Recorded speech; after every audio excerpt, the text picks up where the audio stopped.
Meeting, adjourn the meeting, start the meeting, sorry. Adjourn would be fun. Take it off, I'll take it off from you. All set? Fastest meeting, that was a problem. Thank you, I know. Well, slip of the tongue there.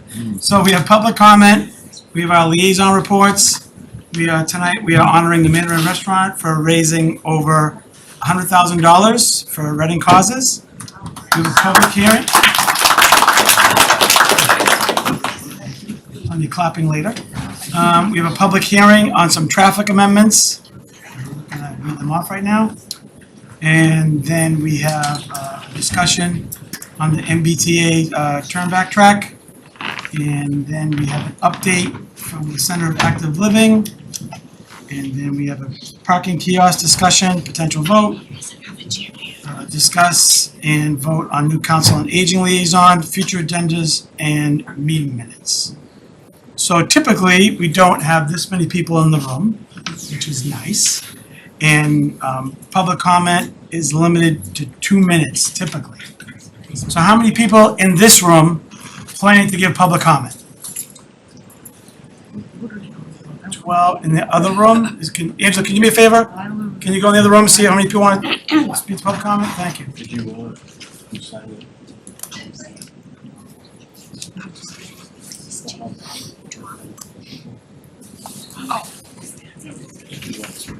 Two in the other room. 2, so I've saw about 12 here. All right. So again, yeah, probably some on Zoom. So I assume most of you are in the room about the tracks. We've all gotten your emails. We share your concerns and your frustration. A lot of great information was provided to us by multiple residents, so that's great. But tonight is not a hearing when we have our agenda item. So for public comment, because there's so many of you, I'm gonna limit it to 2 minutes. I'm gonna time you, and we're gonna move on to the next resident. So I can't just let people speak for 5-10 minutes. That will affect the whole agenda. And then when we get to that portion of the agenda, the board will ask all its questions after the T presents. And if there's any questions that we didn't answer, most likely I will allow one of you to be representative of the neighborhood to ask a question that we didn't ask, just to be fair, because I know a lot of you are here for that, and we want to hear from you. So right now, I'm going to take the sheet. I'm going to go in order. If you don't want to speak, I'm just going to read off names. You don't have to speak. It's going to be easier to manage. Thank you.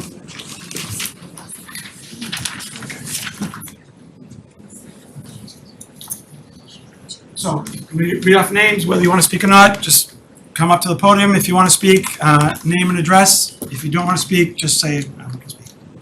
Kara? No comment. Okay. Linda? Russo?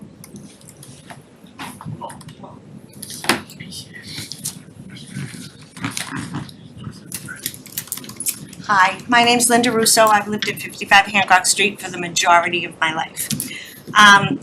The over 180 homeowners on Hancock, Vine, and abutting streets, we all knew that we purchased property next to the tracks. And we never complained about it. It was part of, where we purchased. But we've accepted the trains going back and forth, no complaints, everything's fine. But none of us purchased this property next to a train staging area or to a railroad yard where trains idle the majority of the day. And I want the town to know that this is not just a neighborhood issue, it's a town-wide issue. Half of the public school children in Reading will be subject to the fumes and noise while they attend Parker Middle School. The town-wide children sports programs practice many different sports at the Parker Fields. And then the other thing, to make it really short, is I'm concerned about the foundations of the houses. Many of these houses are over 100 years old. How are they going to stand up to that constant vibration? There's a lot of other things that people need to say, but that was just a few that I wanted to hit on. Thank you. Thank you. Sal? No, I'm good. Sal Russo, not Sal Russo. No, okay. I'm good. James Tracy? James? Could be, I'm gonna need some help. Karen! James Tracy, he could be in the room. I think he's still with Jimmy. He's in the other room. I just wanna ask if he wants to speak, please. Dan, Lisa. No comment. Lisa Tracy? Yeah.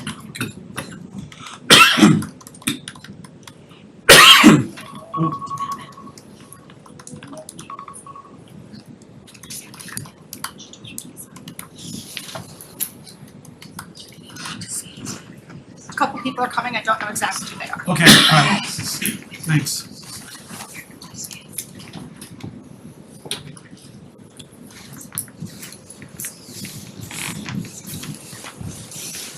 Let's see the names again. Huh? Oh, James Tracy? Does James Tracy wanna speak? Hopefully you guys can hear me on Zoom next door, so I'm just going off the sign-in sheet. You don't have to speak if I call your name, I'm just trying to go in order. Lisa said no. Vanessa, you're next. Yeah. Oh, okay. Vanessa Alvarado, Mount Vernon Street. So I'm actually here to talk about parking kiosks. So I'll start this by saying I did not vote for the parking kiosks to be funded as a town meeting member. I didn't like them. I spoke against them. That said, Mr. Haley, I believe you were chair of the committee that recommended the parking kiosks. Or you were on it. You were the select board representative on that committee. Town meeting did vote to support and fund the kiosks. Those have now been installed. I have no comment on the rollout. I thought it was fine. This body, I know, is going to vote on next steps for the kiosks. However, it is not this body's job nor right to overrule what town meeting has funded and authorized to be deployed in town. So I would just caution you on the choices you make for that vote, because by voting against the use of the kiosks, even though I don't want them, you are overruling the entire town meeting body's vote. So I would ask you to tread carefully there. I am curious about the MBTA presentation. I will hold questions and hopefully all of that will be answered. Thank you. Thanks. Laura Ryan? No comment. No comments. Stuart May? Stuart, do you want to speak? Going once, if he comes in, we'll Jacqueline, is that Jacqueline Amara? Is he right? Mana? Joaquin, yeah, Joaquin Mana. In the other room? All right, you can come in still, but I'm just keep on going. Nancy Simlak?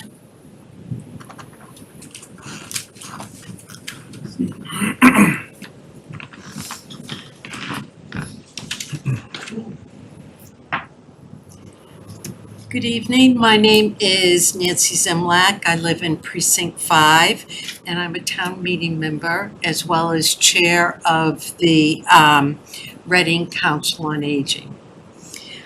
At 9 o'clock tonight, you are going to hear an update on the Reading Center for Active Living project. And the Council on Aging Board has been working collaboratively since 2022. First with the Reading Center for Active Living Committee and now with ReCal to ensure that the current needs of Reading 60-plus residents will be met, as well as the growing population of this age group. Including recreation and veteran services strengthens the programming and staffing resources that will benefit all age groups here in town. I encourage everyone to go to the ReCal website, readingma.gov/ReCal. We'll give you a lot of details as well as allow you to send comments. That's it. Ed McCormick? No, okay. Something Mascarello? May Mascarello, May. no comment. Okay, thank you. Susan Savage, I think? No comment. Okay. Angela Binda? Thank you, Angela Binda, Precinct 5.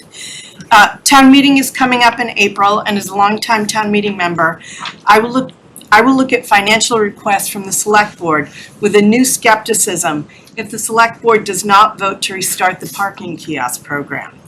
The select board asked town meeting for $110,000 for kiosks, and town meeting was told that the kiosks would generate income to pay part of the money back. Yet after 2 weeks and hardly any hard data to make a decision, you voted to shut down the kiosks and revisit the issue in January. So now I'm asking that you start the program again. I heard Deputy Chief Amendola's presentation on January 21st and her recommendation to turn the kiosk back on, and a few things that she said seemed especially important. She said that it might be difficult to adjust it first, but that it would help customers in the long run. She presented data not just from Park, but recent data from January 6th to 15th, 2025. So her comments were based on new, not old data. And she stated that there were more violations with the 4-hour parking. And Ms. Murphy asked her about this, and she stated the problem is likely with employees who are more able to illegally park with the 4-hour limit. So she anticipates the problem to increase.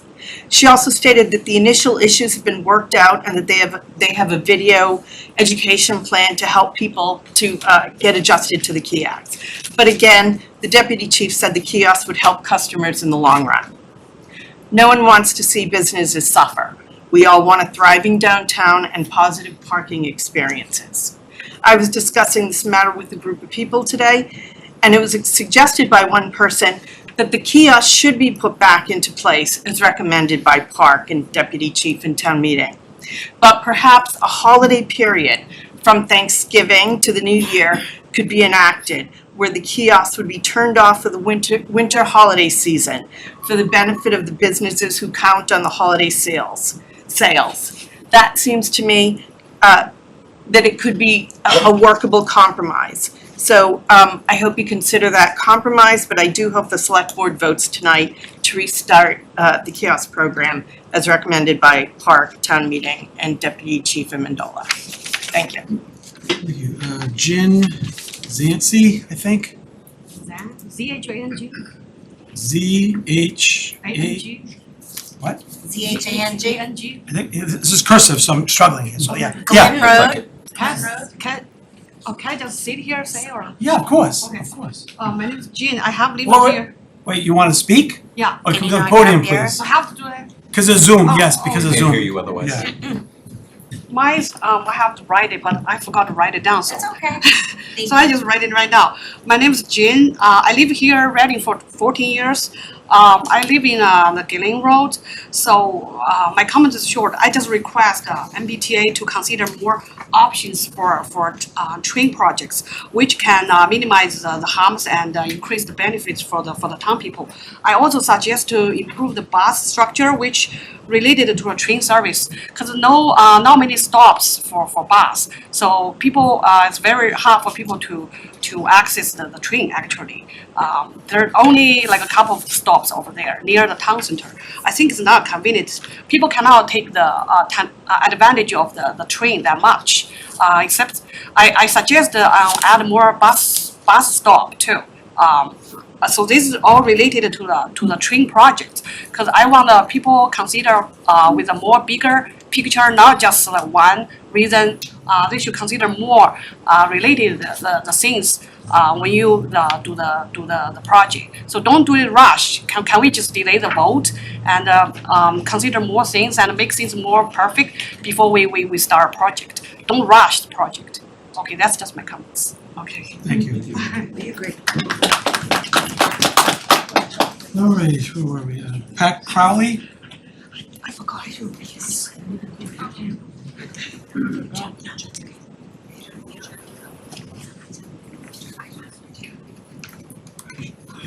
Pat Crowley, 71 Vine Street. And Caden had spoken before for the youth, and now Tommy Lucero is here to speak for the youth. And they made a poster. So if you want to come up in the front so that the Zoom people can see it, and you can explain it nice and loud. So this is the train, and so this is the train. This is air pollution. One of the main thing is the air pollution. Air pollution can cause headaches, sickness, and bad ecosystems. This is like all the noise, like because like when it's coming in at like 5 or some time, it could like wake me up, or it could like give me headaches. This is like Parker School. This is the map. We don't want this to be our ecosystem. This is Before and before, after. and then this is after. This is like the water. And people mainly go down to the conservation of land for peace and quiet, and that would be stopped if there is trains running in there, fumes and smokes polluted air. Why put this turn back track here in a neighborhood with tons of kids and an elderly housing community with over 60 units? That's my presentation. And Cadence. Thank you.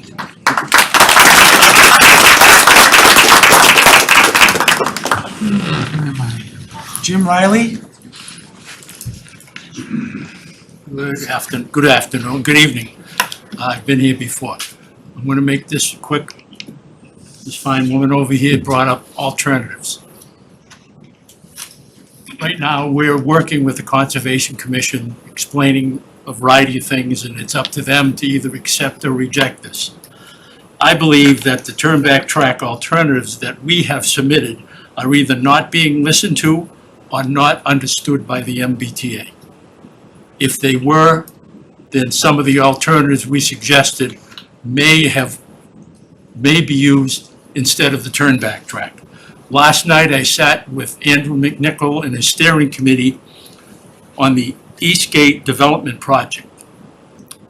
And there was minimal or no discussion until I stood up to talk about that area is one of the alternatives that we suggested, that the Reading Depot goes down there and become part of the Eastgate development. But we didn't know how far along this project was. There were some architects in this meeting last night on the video that when I explained to them that some of this alternative by moving the depot down there would increase commuter access, more bus service, a variety of things that should be talked about, not just the turn-back track.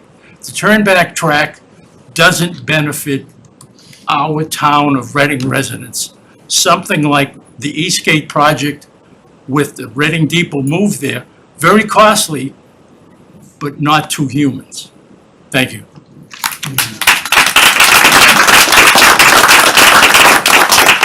Lucas Prado? How you doing? Thanks for having us. Lucas Prado, 85 Hancock Street. I want to thank you, board, and other committees that we've already reached out. Matt, town manager, thank you for listening to us and helping give us a voice and supporting us. Special thanks to Chris for videoing our meeting the other day. And thanks to the residents that are here today. A lot of you, I think, were at that meeting at the library, and I thank you for showing up in force today to show your support on your feelings on this. And ultimately, for me, it's my family of 5 that I am protecting, first and foremost. I will not stop, regardless of the outcome of the Conservation Commission. I will not stop until this project is stopped. Blatantly say that. But just also, too, I would really appreciate Alistair, who is here tonight from the MBTA. His document that he put together on June 23rd of 2022, underneath a title that says No Regrets Project is Reading. I would like him to explain what no regrets means to the town of Reading. Thank you.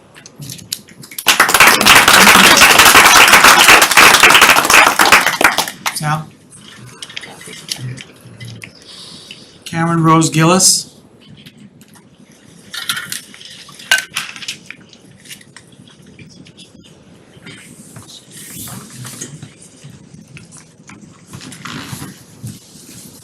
Hi, Karen Rhodes Gillis, 69 Linden Street. I was a member of PARC, and I'm really just want to incorporate what's already been said so I can move this along and have others speak. I think it's really important to consider when we had our negotiations, it was during and right after COVID. So our discussions really involved, we weren't sure if train service was going to come back full swing. And I think it was estimated that it would not because a lot of people work remotely. And that seems to be changing. So our decisions, we stand behind I stand behind the kiosks, and I think we're gonna need the kiosks even more moving forward because I think the entire downtown train situation is gonna completely change depending on what happens with this project that's being presented to me. Thank you very much. Jenna, you?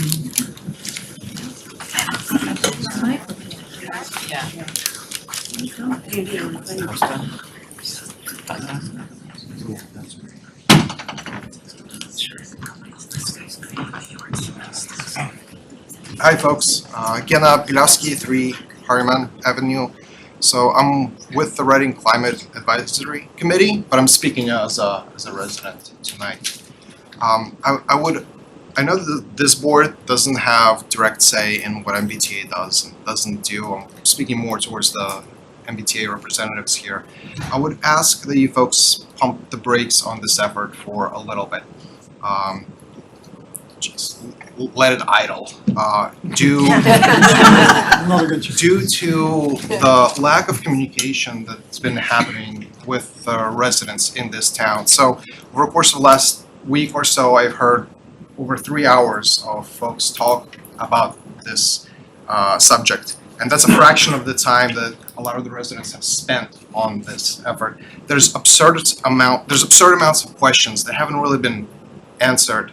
And the lack of dialogue has been kind of detrimental, turning this into an unnecessarily hostile and resentful effort from the MBTA. I know there's a meeting coming up. I'm not going to take your thunder. You'll let folks know in a moment. But I would advocate to just hold off for a little bit and have a dialogue with the residents of this town. Thank you.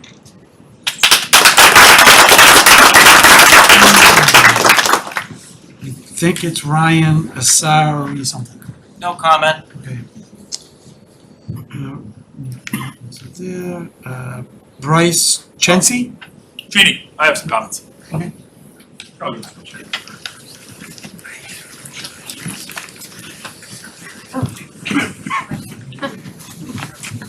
mean, I could probably project from back there, but in any case.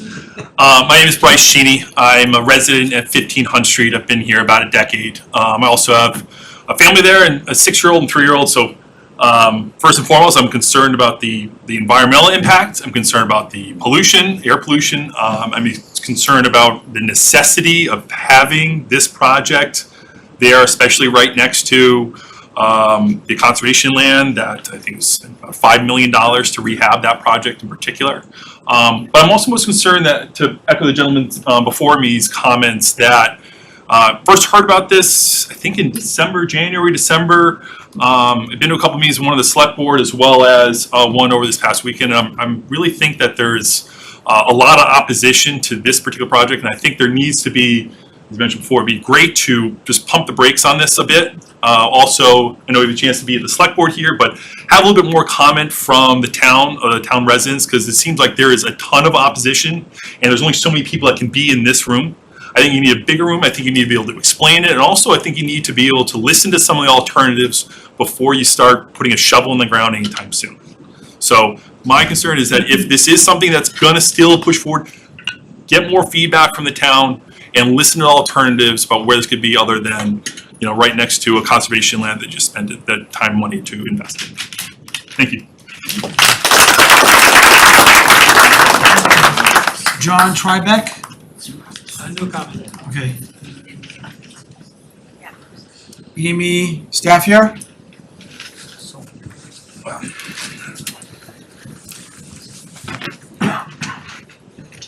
Amy Staffier, 16 Hunt Street. I wasn't going to speak, but my daughter put our name on, so I said, I'm going to speak. So I live across from Bryce, and behind me are the train. Moved in 2002. I am an avid outdoor enthusiast, didn't have that conservation land, wished I had, and now love to go down there. The animals that come out and the birds from the bird sanctuary that like to flock onto that side, I fear this will be destroyed. From what I'm hearing is the idling will be happening right there, and from what I'm hearing, it will happen until pretty late at night. Additionally, I love the trains, and I remember being pregnant not long after moving in, and we would yell out, "Train," as soon as you heard the train go by. So totally love that, and have been a fan of the T. Grew up in Belmont, took the T into work, into Cambridge. When I moved to Everett, took the bus in, and have taken the subway and all of that. I work at Simmons in Boston. My daughter actually goes to school there, and one time took the train, the bus around to get here, and it took a really long time, but that particular route for us isn't convenient. And I don't know, depending on where you live, it matters whether or not that's actually a convenient option. Being someone who had a sick child, when I went back to work and used to take the T and I parked at my parents' house, it became something that I couldn't do anymore because I needed to be home quickly. And now, unfortunately, because I'd like to be able to utilize, I don't like sitting in traffic, but it's really not all that convenient. But the idling late right behind our house and the effects to this beautiful land where there's a lot of animals that are really making their home there, I think is unfortunate.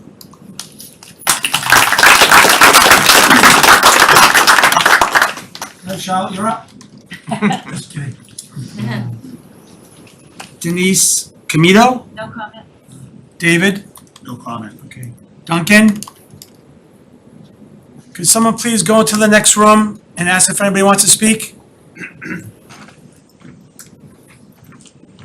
Name and address, please. My name is Mark Agamy, 23 Lee Street, lifelong Reading resident. I live 640 feet away from the proposed MBTA turnback project. I was informed of the proposed MBTA turnback track last week by a neighbor. I never received a letter from the town notifying me of such a project. The idea of increasing throughput of mostly empty trains to Boston by adding almost a mile of track so more empty trains can idle from 5 a.m. to 11 p.m., belching diesel fumes in a densely populated residential neighborhood through a Zone 2 wellhead protection zone adjacent to a bird sanctuary and right through conservation wetlands that state and federal governments each funded $2 million each to build a new scenic park is absolutely asinine. I've read through the turnback track notice of intent and have some comments. First, the name of the river where trains are proposed to idle all day is called the Aberjona. It is misspelled as Aberiona no less than 12 times in the NOI. Second, I reviewed the certified abutters list in the NOI. During a meeting coordinated by concerned residents last weekend, many abutters stated they did not receive any notification. Sure enough, the certified abutters list in the NOI does not include any houses on Vine Street nor Hancock Street, confirming that the project has violated Chapter 131, Section 40 of Massachusetts General Laws and local rules about notification to project abutters. This constitutes legal noncompliance and grounds for legal action. As this train track is a linear-shaped project site longer than 1,000 feet in length, notification is required by Massachusetts general laws to all abutters within 1,000 feet of the proposed site.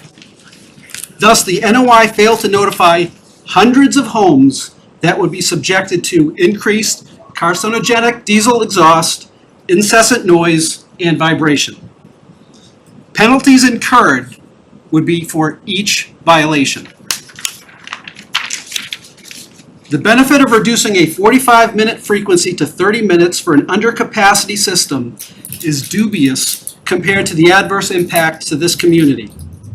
If necessary, the second track should be built at the train depot where proper electronic equipment to reduce diesel exhaust belongs, rather than through a high-impact area consisting of dense residential neighborhoods and conservation land. This proposed project and the process to obtain its approval has violated state and local laws, is ill-conceived, and will not stand.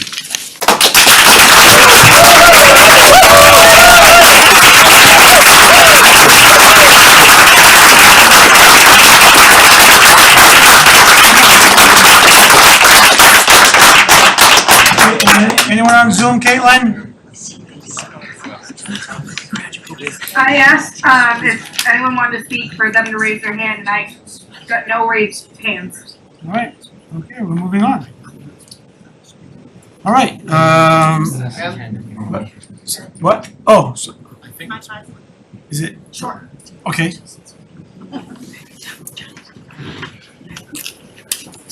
Thanks, Mr. Chair. Vanessa Alvarado, Mount Vernon Street. One of the things that might be helpful for those, for me and for, I'm assuming a lot of people in the audience, which is that what is the process, and maybe the MBTA will be going through this, but the select board has no authority on this project. Is that correct? As far as the vote goes, correct, but we, correct. Right, there's conversations that happen, right? Yes. So, it would be helpful if someone could explain what the process is for this project, and maybe that's the MBTA representatives, thank you for being here. And what avenues the residents have if they choose to engage further either with this board, with state level elected officials. Because right now, I'm a little fuzzy on what that looks like, so that's just my request, thank you. Yeah, that's why we're here tonight, thank you. Okay, liaison reports. I'll give you a minute. Mark? Thanks, Carlo. So, Nancy Zimlak talked a little bit about the Council on Aging, which has been meeting very regularly. The Permanent Building Committee has also been meeting very regularly. We had a public meeting last week. I'm trying to remember when the piece was from, like Tuesday. And I've been talking more about how the project is progressing, the design update activities, which this board is going to hear about tonight from representatives of the owner's project manager.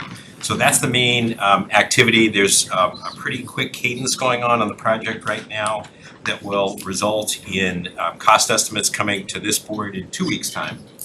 And then the goal would be after that for the board to consider, see if it has any other questions, and then for this board to be able to vote, I believe, March 4th on the proposal, going to FinCom on the 5th of March. Yes. Following that up, which has everything lined up and ready to get to town meeting and then to take the process forward.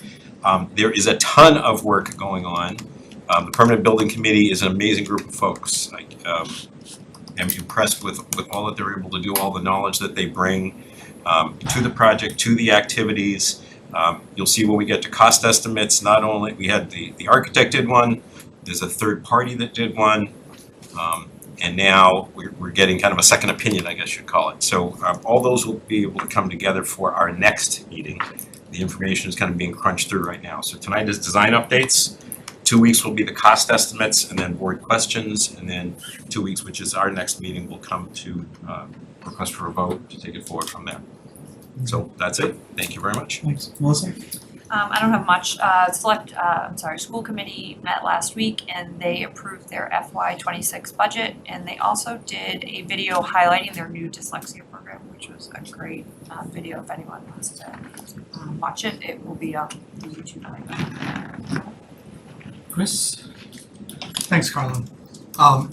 While not a liaison assignment, I did attend the residents community forum on the MBTA thing.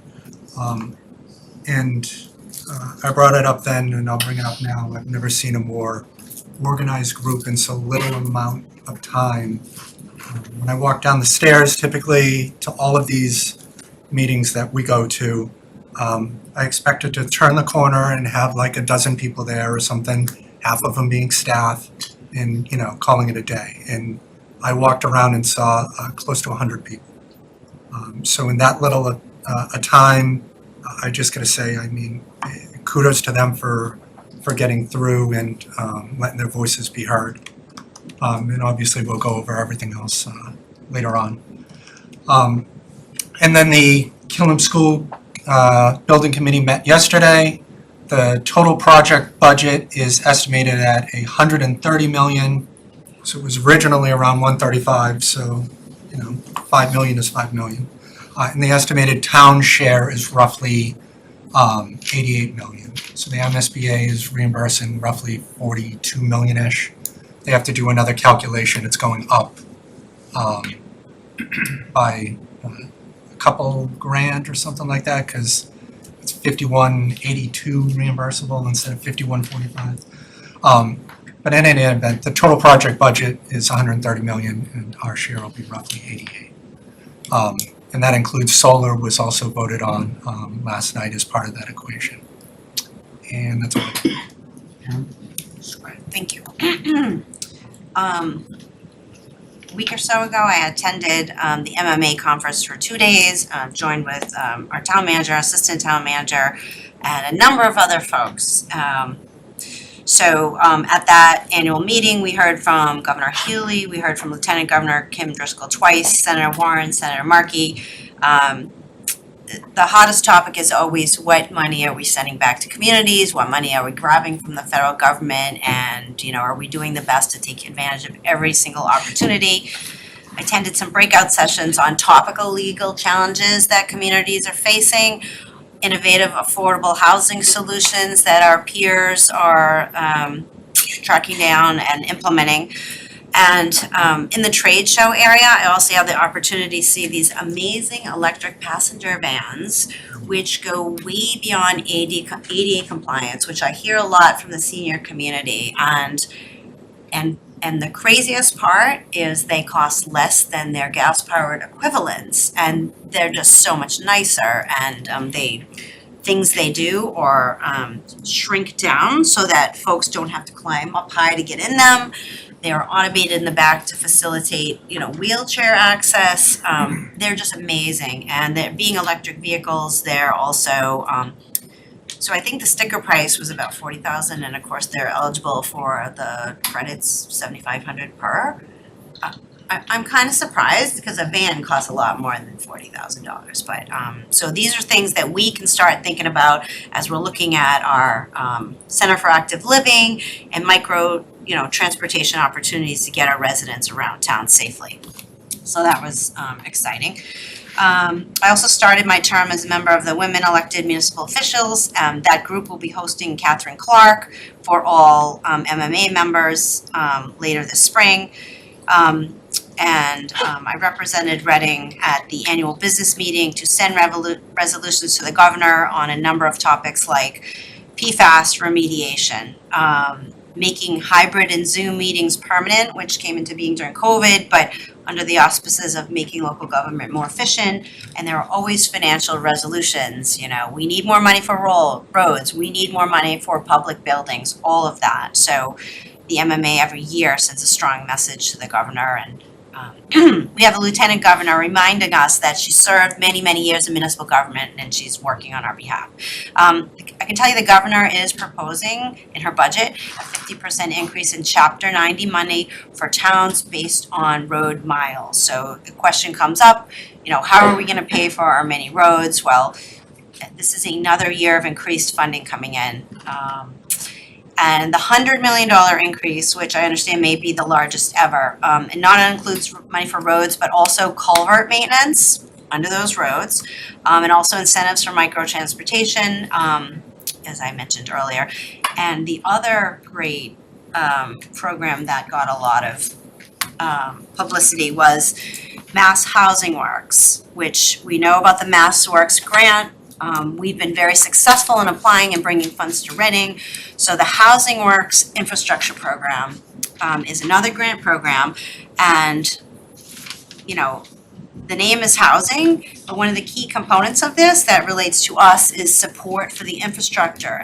As more housing gets built, we all know it puts up pressure on our infrastructure, our roads, our sewer, our water lines. So this is a grant program to help with that and help us make, I like this as a separate check, critical upgrades to outdated water, sewer, and other infrastructure to support the housing, but I think that we could like make that, just support our community in general. There is no end to the number of sewer lines and water lines that probably need upgrading in this town. It's a big town, we've been around for a couple hundred years, so it's a fact of life. So I'm really excited about this infrastructure grant program. And that's it, thanks. Thanks, I have nothing to report. I've had a lot of conflicts the past couple of weeks, so I apologize for that. And I'm handing it off to Matt. Thank you. So I wanted to recognize Captain Marchetti, who retired last week after 39 years of dedicated service to the town of Reading at the fire department. He will be greatly missed. There's a lot of big shoes to fill over at the fire department these days, including Chief Burns, who will be retiring in May. So, but good luck to Captain Marchetti. He served the town very well. I just wanted to mention that publicly. Last meeting, an issue was brought up about the Austin Prep parking down on Vine Street. If you remember, you had dealt with this at an earlier meeting. I checked and there was no vote on this, so you don't have to vote to do anything differently. And Austin Prep has not ended up parking the students down there anyway. So it's kind of a little bit of a moot point right now. Vine Street is open, but I wanted to clear that up because it came up at the last meeting. I thought it was Acadia. Excuse me, that? I thought it was Acadia. That's where the issue was. That's where the issue The issue was on Acadia, but Vine Street is what we had. Okay, Yes. thank you.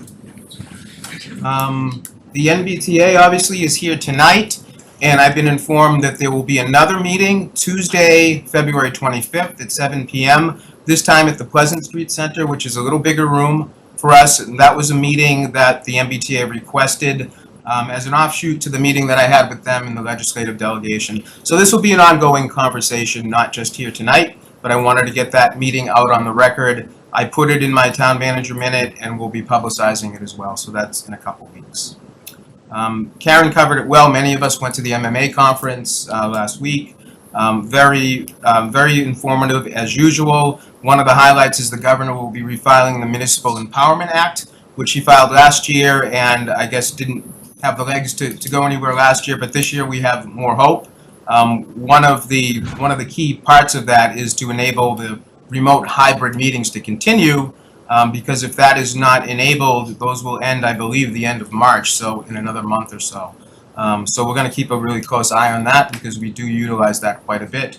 And there's other things in there about reform of procurement laws and rules, and also the whole issue of double polls that always comes up. Some relief for municipalities there, so that's very helpful.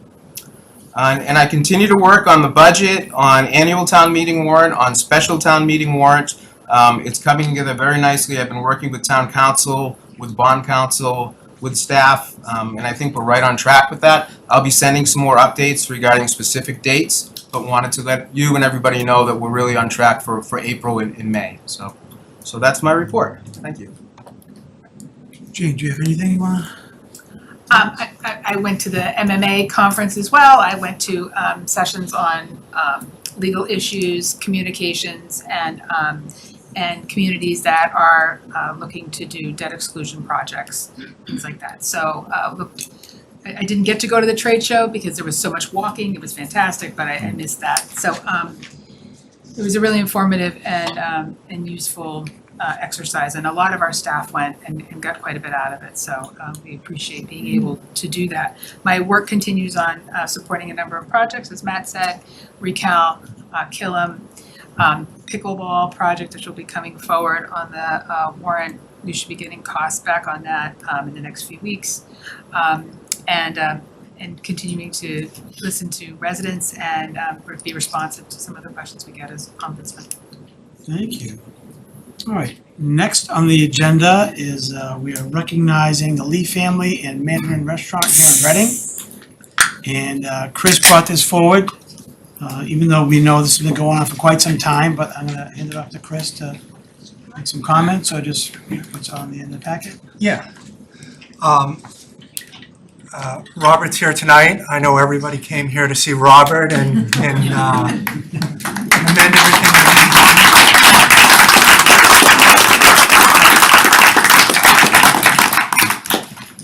I think that you could fill a gymnasium with the amount of people that you've helped over the last decade or so. I see the unity for the entire community. So it's all the support coming from the community. Yeah. So truly an honor to stand before the board tonight to receive such recognitions. But more than anything, this recognition should belong to our entire community, all right? And certainly our planning team behind Ryan Asarian, okay? Without their unwavering support, dedication, and collaborations, I won't be standing here tonight. So for the past 12 years, we start this benefit program.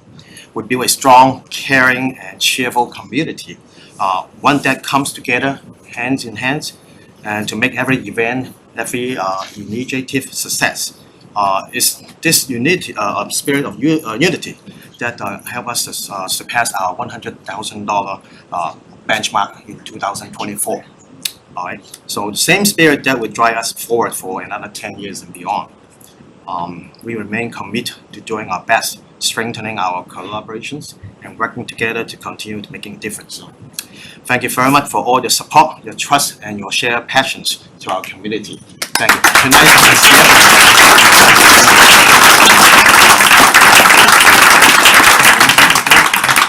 I speak? Of course. I have you written down here, by the way. You have no idea what's on this paper. Well, Robert, congratulations. Thank you for everything that you're doing in our community. I just wanted to take a few minutes just to talk about how much that this man is so dedicated to our town of Can you state your Reading. name, please, and Oh, I'm sorry. affiliation? Ryan Asarian. I live 30 Countryside Lane, and I've worked for Robert Lee for 10 years this April. So it's truly an amazing and remarkable accomplishment that we're gathered here in Town Hall again. 7 years ago, I stood before the town manager and the select committee and asked a simple question: is there anything the town can do to recognize Mr. Lee for his outstanding dedication to the Reading community? Back then, I spoke about the importance of how one person can make a difference. And today, as I stand before you, I'd like to expand on that thought. Yes, one person can make a difference, but it takes all of us to create the kind of community we're proud to call home. And I know that's especially important tonight, maybe when we're a little divisive and there's a lot going on.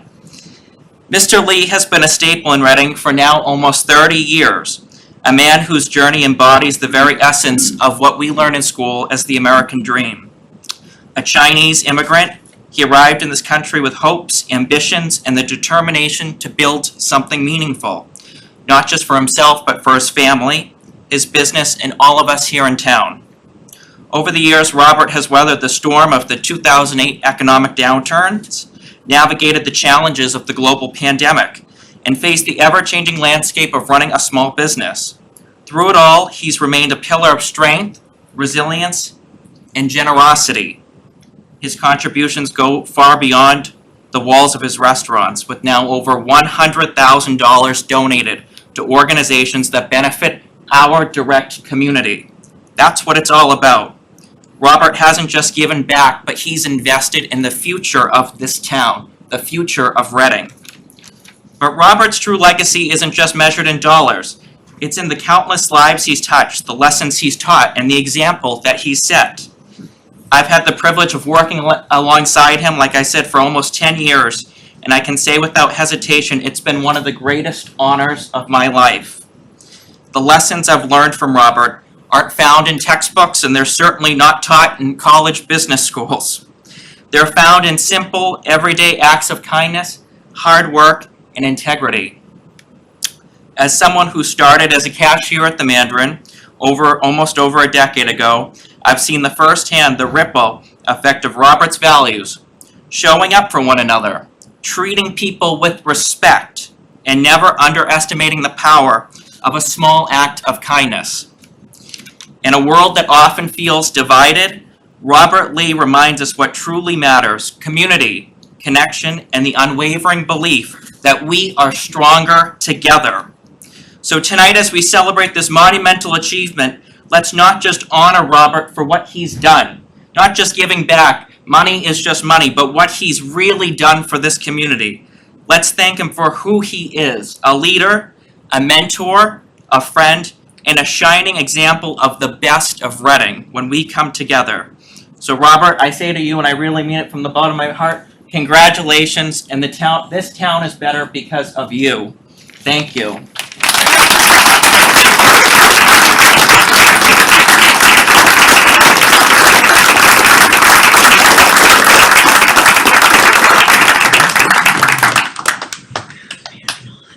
Thank you, Ryan.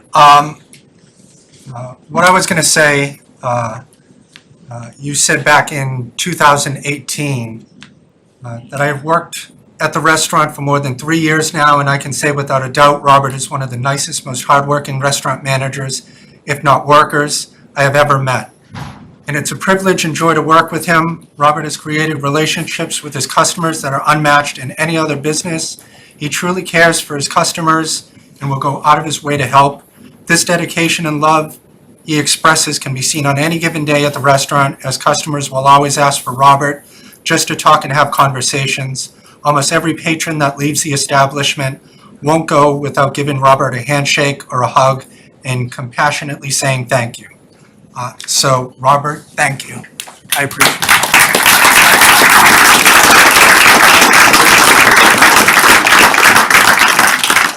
There is a Coolidge Friendship fundraiser at Mandarin on Friday. We run a fundraiser almost every weekend, but Coolidge is coming up. They did the Friends of Reading seniors last Friday, I believe. So just thank you, Robert, for everything that you've done. Everyone else can ask some questions and then we can. Yeah. I appreciate everything that you've done for the community. We've attended many of the events that you've held there, so I really appreciate it and thank you very much.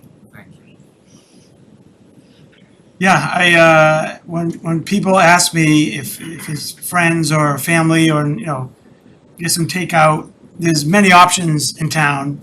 And it doesn't have to be a fundraising night, but Mandarin is always top of mind in my household. So I really appreciate what you've done and how much you've done. And just as Chris said, you do this on the weekends. Most people would do it on a Monday night to try to get people in the door. You do it on one of your busiest nights. I know that's twofold, right? But most people will try to get it on a Monday or Tuesday night when it's the slower night to get more people in the door. But you go out of your way to do it on a busier night, which benefits even more people and raises even more money. So I tip my hat, I give you a lot of credit. I've been in your world and couldn't even match, come close to what you've done in all these years. So thank you very much. Thank you once again. So we have a plaque here for you. I think Bob would like to take a nice picture of us with Mr. Lee, right, Bob? Sure.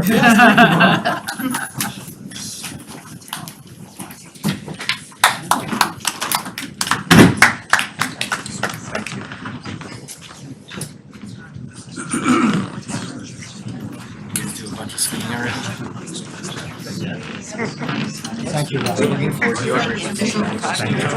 Thank you so much, really appreciate it.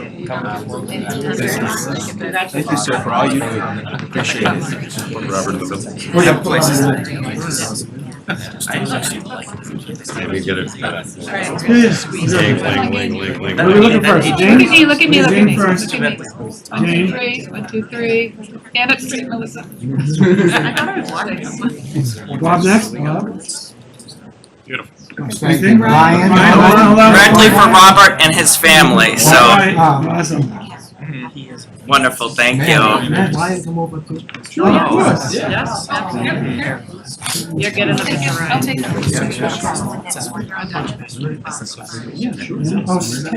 Ryan, stand over here. You're on the end. Yeah, come over here. Sounds like. Yeah.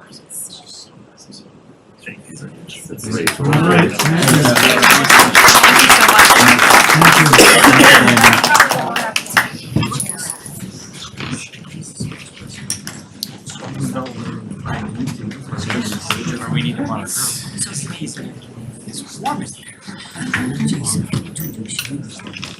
Let's turn the heat off. Oh, thank you. Yes. All right, next public hearing. Chris, you have a notice?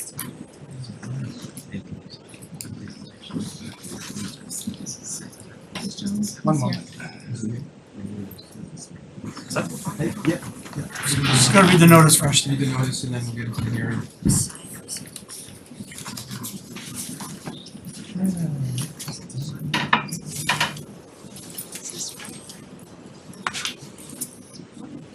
The inhabitants of the town of Reading, please take notice that the Select Board of the town of Reading will hold a public hearing on February 4, 2025 at 7 p.m. in the Select Board Meeting Room at Town Hall, 16 Lowell Street, Reading, MA, or available remotely on Zoom to act on proposed changes to the following traffic and parking regulations. Amendment number 2025-1, enact Article 5.4.4.13.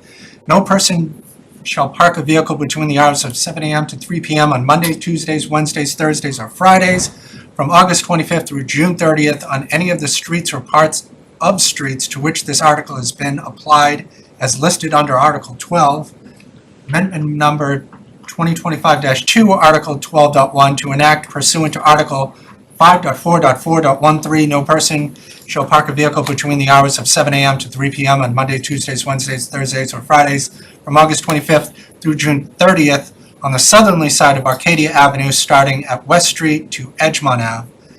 Amendment number 2025-3, Article 12.1, to enact pursuant to Article 5.3, parking shall be prohibited on Green Street along the southerly side, starting at Main Street, heading in the westerly direction on Green Street, extending 90 feet, ending prior to 59 Green Street. A copy of the proposed documents regarding this topic will be in the Select Board packet on the website at www.readingma.gov. All interested parties are invited to attend the hearing in person or remotely via Zoom, or may submit their comments in writing or by email to townmanager@ci.reading.ma.us by order of Matthew A. Cornelis, Town Manager. Thank you. It was a mouthful. All right, good evening. Thank you for letting me speak tonight. So these are two complaints that came in through PTTF. The first, obviously, we've been dealing with for about a year now with excessive parking on Arcadia. So the Austin Prep students, the overflow parking has been choosing to park on Arcadia since probably last school year, and that's when it became a problem. So this year, starting in September, we put up temporary no parking signs on the southerly side of the street. That's been working. We have less complaints, so the amendment is the first one is to enact time restrictions, and the second one is to put those time restrictions in place on Arcadia. And the third one? And the third is for Green Street, just in from Main. There are a few photos. So this is Arcadia. That's the stretch where the temporary no parking signs are. So that's where we want to put the permanent ones. Just that stretch? Just that stretch from west to Edgemont. Okay. And just that side? Yes. Yeah. So, so right now there's about 20 to 30 cars daily that park there. So the issues last year was they were parking on both sides, so it was difficult to for residents to get through, and then concerns if emergency vehicles can get through. So having the one side has worked out so far. So that was a couple days ago. That's what it looks like. Okay. And that's been going on? Yes, yeah. And generally, it picked up last year in the spring, so we expect as well, because it's as students get older at Austin, they obviously get their licenses, get cars, so that's where their overflow tends to park. Okay. There is hopefully something coming down the line within the next few years in Austin, as I said before, about putting in an additional parking lot, but it's not Anytime soon. Anytime soon, right. And then the next slide is Green Street. So this is just in from Main Street. Caitlin, do you have the Green Street slide, please? Yep, I'm pulling it up. Okay. So just in from Main at 475 Main Street, just going for a stretch because there's the exit for the 475 Main parking garage. So there's a little stretch right in from Main Street where people aren't supposed to park anyways because it's within 20 feet of the intersection. Yeah. And then there's also the exit where it stretches. So it would just go to where the you can see the break within the concrete. Because there's a house right there on the left. Right. It just causes a a bottleneck right where people are turning into Green Street and people are exiting.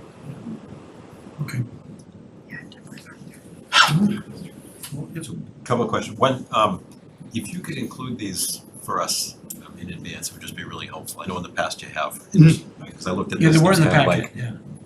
I didn't see. No, they weren't, they Yeah, weren't, they so weren't. it's just a little bit harder. What's Article 12? The whole first thing says yada, yada, yada. The on First any Amendment? streets. Yeah. any of the So, streets so are that's to, the time restrictions have their, a separate, article, so all the time restrictions are listed in there. So it's just a clerical, the amendment's just clerical, because we didn't have something for parking, for no parking 7 to 3, Monday through Friday. It was basically the ones we had were for around the depot, or turning, like around schools, like do not enter, certain days and times. So, if you're asking for us to do this, what's in place now? Right now, it's just no parking signs on the side temporarily. What this will do is get input back from some of the residents, so it won't affect them, like during the summer when school's not in session, when the parking isn't an issue, and also after school time. So in the evening, if someone wants to park in front of their residence, they can. Specific school hours. So I'm following the intent. I'm not understanding. So Article 12 right now has a list of streets. So That's what I'm trying to Article 5.4.4, look on my head, 54443. Yeah, that's where all the time restrictions are. But on what street? In others, that's not townwide. No, so Okay. when we, at the end of the regulations has the list of all of the streets, and each street, if they has a regulation, it's listed on there. So the First Amendment is just to clarify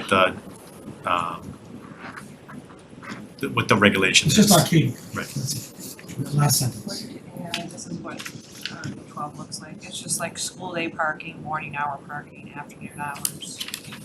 To list locations. Not really. No, the locations are well, listed yeah. in the streets at the end of the traffic rules and regs. Got it. So this is just adding another listing for different times. Correct. For that specific street. Because No, we this is cover- broader. Just adding another list of times that they can use in the other article, then they list the street. Right, because we didn't have, these time restrictions weren't currently in place on any other street, so we had to create these restrictions and then put them in place for Arcadia. So they're not in place anywhere else in town. Sorry, I understand the Second Amendment, and it sounds like that accomplishes that. So I'm struggling with. But the first Second one. Amendment has to have that regulation in place. So the first one creates the time restriction. The second one puts that restriction in place. But the first one doesn't apply to any other streets. Correct. So it doesn't apply to any streets until you have a specific amendment that says it's this street. Right. So it's Because right now there are time restrictions around like the depot, like the streets around there to stop people from parking on the streets near the depot from like 6 a.m. to 10 a.m. Right.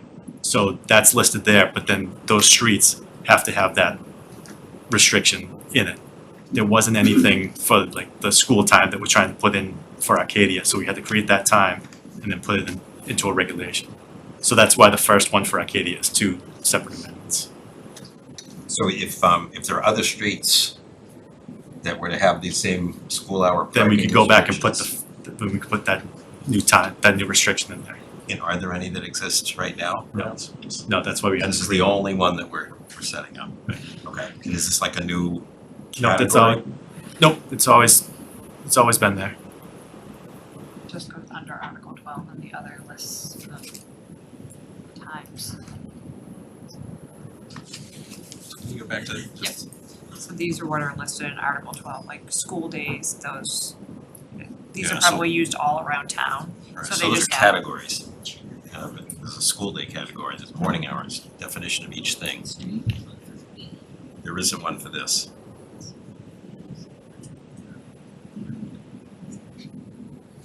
Well, the first one has the dates and I the wonder if it times. could just go under general parking restrictions with those times and days.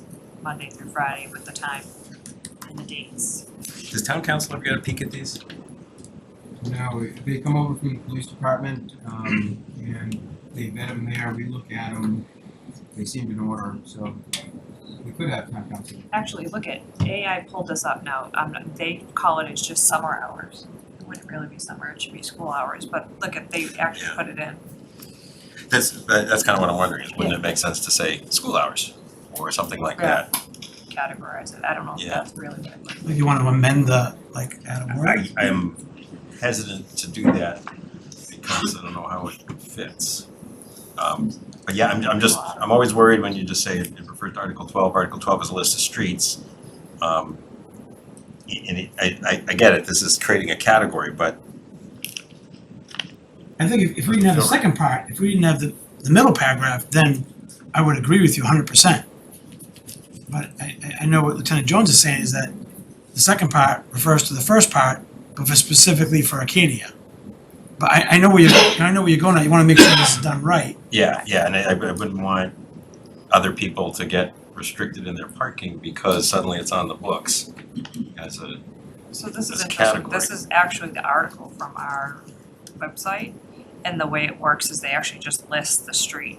Right. And then put the information. I mean, it's not their intention. I can't imagine they would just go off road and. So like Arlington Street, Monday through Friday from 6 to 9:30 at West to East Side between Woburn and Prescott, you're not allowed to park.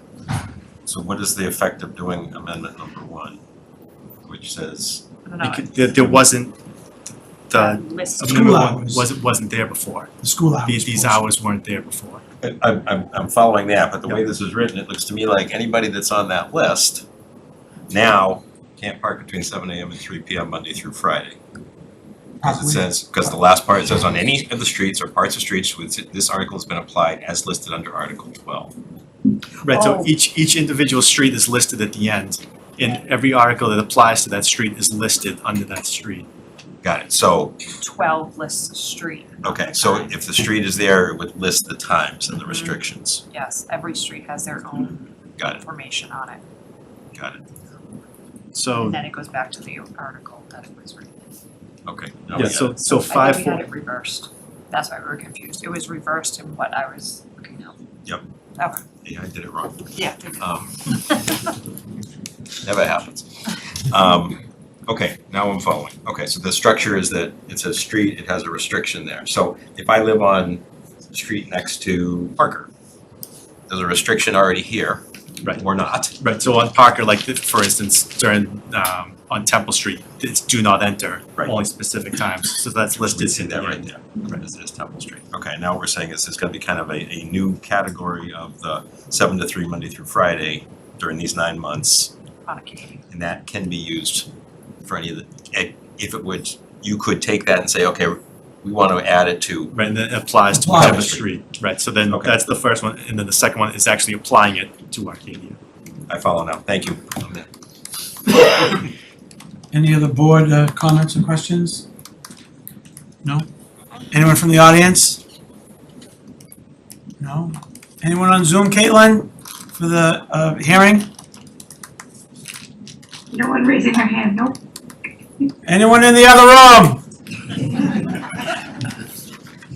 3 seconds. Okay, let's close the public hearing. Move to close the hearing regarding the proposed amendments to the parking and traffic regulations. Second. Second, any discussion? Seeing none, all those in favor? Thank you. Okay, Move to approve amendment number 2025-1 of the parking and traffic regulations. Second.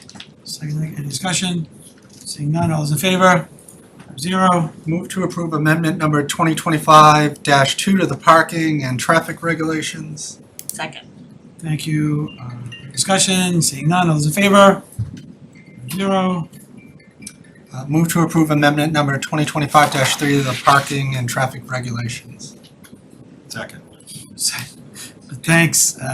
Any discussion? Seeing none, all those in favor? 5-0. Thank you. Thank you for coming. Thank you very much. Pass these Thank you. down, Carla, they're gonna get signed. What's next? MBTA. 8 to 9. Oh, really? I can hang in there for an hour. Yeah, we're staying on schedule, right? Yeah, well, Yeah, well, we got folks who want to speak at 9 too. yeah, so I'd say take a break after this. Yeah, right. Okay, next, we've all been waiting for is MBTA turn back track discussion. So we'll have a representative from the T come up to the podium. Well, thank you, everybody. So I'm Alistair Soares. I'm the head of rail modernisation for the MBTA. So that title already kind of gives it away. So first thing I have to do to you basically is apologise. I've failed in my main job, which is to electrify. This is always been and always has been just an early step. And I noted one of the commentators earlier already referred to this. This was meant as at the time we called it no regrets, but early action projects to get going with electrification and improving service. So that's what this project's about. And I try to put that in this context because, short term, it's diesel, it's noisy, it is actually moving something we already do somewhere else, so it affects people. So we totally recognise that, and as part of that process, we're proposing to have a public meeting, which was mentioned on Tuesday, February 25th, 7 to 8:30 in the Pleasant Street Centre. So can you go to the slides, please? Yeah, could you put the slides up for the MBTA?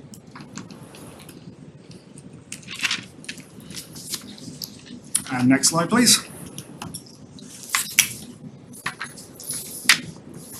So this is a very quick giving everybody the context of why we're doing this. It's not just some thing we came up with just to make other people's lives miserable or anything like that. This is trying to actually help everybody in this corridor, on this line, and in fact around Boston. It's supposed to be a joined up plan for all the suburbs around Boston. So the concept is to increase frequency on all of the lines within Route 128 roughly, so you can understand why Reading is the chosen point for this, for the Haverhill line, to 30-minute headways. First step, and then later actually to go higher than that. So that's the aim. Part of that is to get the benefit out of the electric trains once we get them. So that is to reduce emissions. So irony, short term, yes, we are adding more diesel service. But I would just ask you to consider who are those people getting on that train? What is their other choice? If their other choice is driving, it's very well known that that actually lowers overall emissions. Now I know that's cold comfort to people who are right by the train, so I appreciate that. And I hear you on that, and I'm going to upset somebody doing this, I'm afraid. But I'm just trying to speak to you as honestly and give you why we're doing this and what the intent is, and that we're trying to help people some people as well who don't have cars, all the other reasons for travel. I'll give you a bit more background on this. So this was actually put together before COVID, but COVID has actually changed this a lot. And I think somebody addressed this earlier, and making comments about empty trains. Part of the reason for moving to an all-day service is to actually serve people who the commuter rail did not serve before. So it's different people. It's people who travel during the day, people who are on different shifts. Now we have means-tested fares, people with different income backgrounds, which traditionally would not use the commuter rail. So there is a lot of this. And I know, again, cold comfort those people sitting right next to an idling train. There is we're trying to do good for everybody along this line. And yes, we do understand that people who are right next to it will get an impact. So I want to make that very clear. Can I get the next slide, please? So we started this, as I mentioned a minute ago, this was pre-COVID. We did a visioning exercise. We did stakeholder outreach on all of this. A core part of this was decarbonising, and still is. We're actually looking at battery electric technology, so we don't have to build as much, so we can make the electrification quicker. Because the original version of this was to build wires everywhere, which people don't particularly like either. And that cost an insane amount of money, and it took us till the mid-2050s. So we are now looking at an approach that accelerates this significantly by using trains. We use existing electric, wires and power, and then run on battery elsewhere. So this service can come relatively quickly. It still isn't quick. In between the construction of this turn track and that electrification, we don't know what the timetable is, but it's not forever. So this is all part of a long-term plan, an action plan. As I say there, first action was to introduce all-day service. So that's why there are more of these empty trains, but it's to give the other people opportunity to ride. And as it happened during COVID, or just after COVID, lots of people were traveling off-peak anyway. People were traveling different days of the week, and we also added weekend service that we hadn't had before. It wasn't consistent. So we've been expanding time, and there was a lot of push actually to go later in the night. To be clear, we don't go actually that late, we reduce frequencies of people. So I just want to make that very clear to everybody. So in that context, that's the intent of this turn track. It's to provide 30-minute service to Reading and all stations in between, all 8 stations, and everybody along that line, and give them a much more convenient approach. And I would call out the fact we've already done this on several lines, and the closest analogy is it's only an analogy, so I can't guarantee it's going to happen on this line, is the Fairmont line. And the Fairmont line went from 45 to 30, and within 3 months it had 20% more ridership. So there is a potential. It may be different here, and I totally accept that, but we've certainly done some modelling that indicates it could be the same. And I'll also apologise to the existing riders, because we've had to go through a lot of rail replacement and improvement along the line.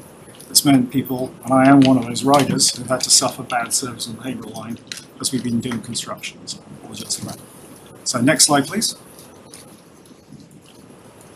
And that's just kind of amplifying graphics around what we were doing and what we intend to do. So, and I believe this is in the packet. I'll make sure it's available on the website.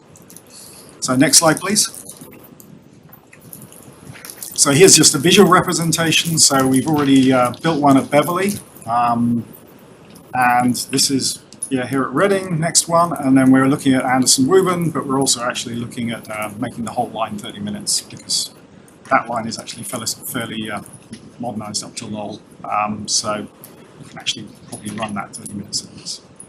And then there'll be other initiatives on the south side too, going down to yeah, you don't care, I'm sure you don't. But anyway, we are adding higher frequency on the south side too. So you go to the next slide, please. So here's the operational concept, which I think is the bit that's caused a bit of confusion. To be able to turn a train, an engineer has to move from one end to the other. To do that safely, currently they do that in the station. So to say we're effectively moving that process from the station to the turn track. And we don't do it as frequently because we're running a less frequent service, but that happens today between 6 and 8 times. So I want to make that very clear. So people are being affected, and I apologise to you, but that's unfortunately the problem with the train station where we're turning a train. So it is idling at that train station. This is a different thing. This is a turn track. So this is now looking at a way of adding the extra frequency by using the Haverhill through trains and mixing those with the turn trains on the turn track. So it's only every other train. It will never be more than 30 minutes, just because physically it can't be more than 30 minutes. Within that 30 minutes, how long it is, we're not sure yet. And we'll be discussing, that's part of the discussion that's coming up, how we structure that. Within that 30 minutes, the initial stop is to stop at Reading Station, which is single track, so that's part of the problem. You can't just run the Haverhill train through a train that's in the station, obviously. Move it onto the turn track once you've unloaded, checked everybody's off, done the basic cleaning. You move it up onto the turn track, rest slowly, so it takes some time, goes to the far end of the turn track. Engineer moves from the locomotive, having put it in that mode, to the other end of the train and does all the safety checks preparing for the return. then when the time is ready for the return, the Haverhill is moved through, the direct train from Haverhill goes back into the station and then loads and waits and loads. So yes, there is idling. It is not a layover, there will be nobody there overnight. It is less frequent in the evenings. In fact, it may be very limited in the evenings, but that is what the turn track does. So that is what we need to produce a 30-minute service. So other comments are being made about, could we do this at the station? The answer is we'd have to rebuild the station. And as I think some of you may know, with ADA, we'd have to build out a full high-level station. So it would take years. Sorry, it would take many years to build a new station. That is part of the plan.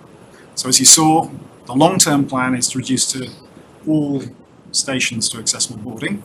That is a very long-term plan, but we are there. And Reading is clearly going to be one of those, especially because it's this key station now where there's going to be a turning service. So at that point, we would no longer need the turn track. So this is a short-term thing, but nothing is short-term in the T. We acknowledge that because of funding and because of time. I think everybody's heard that.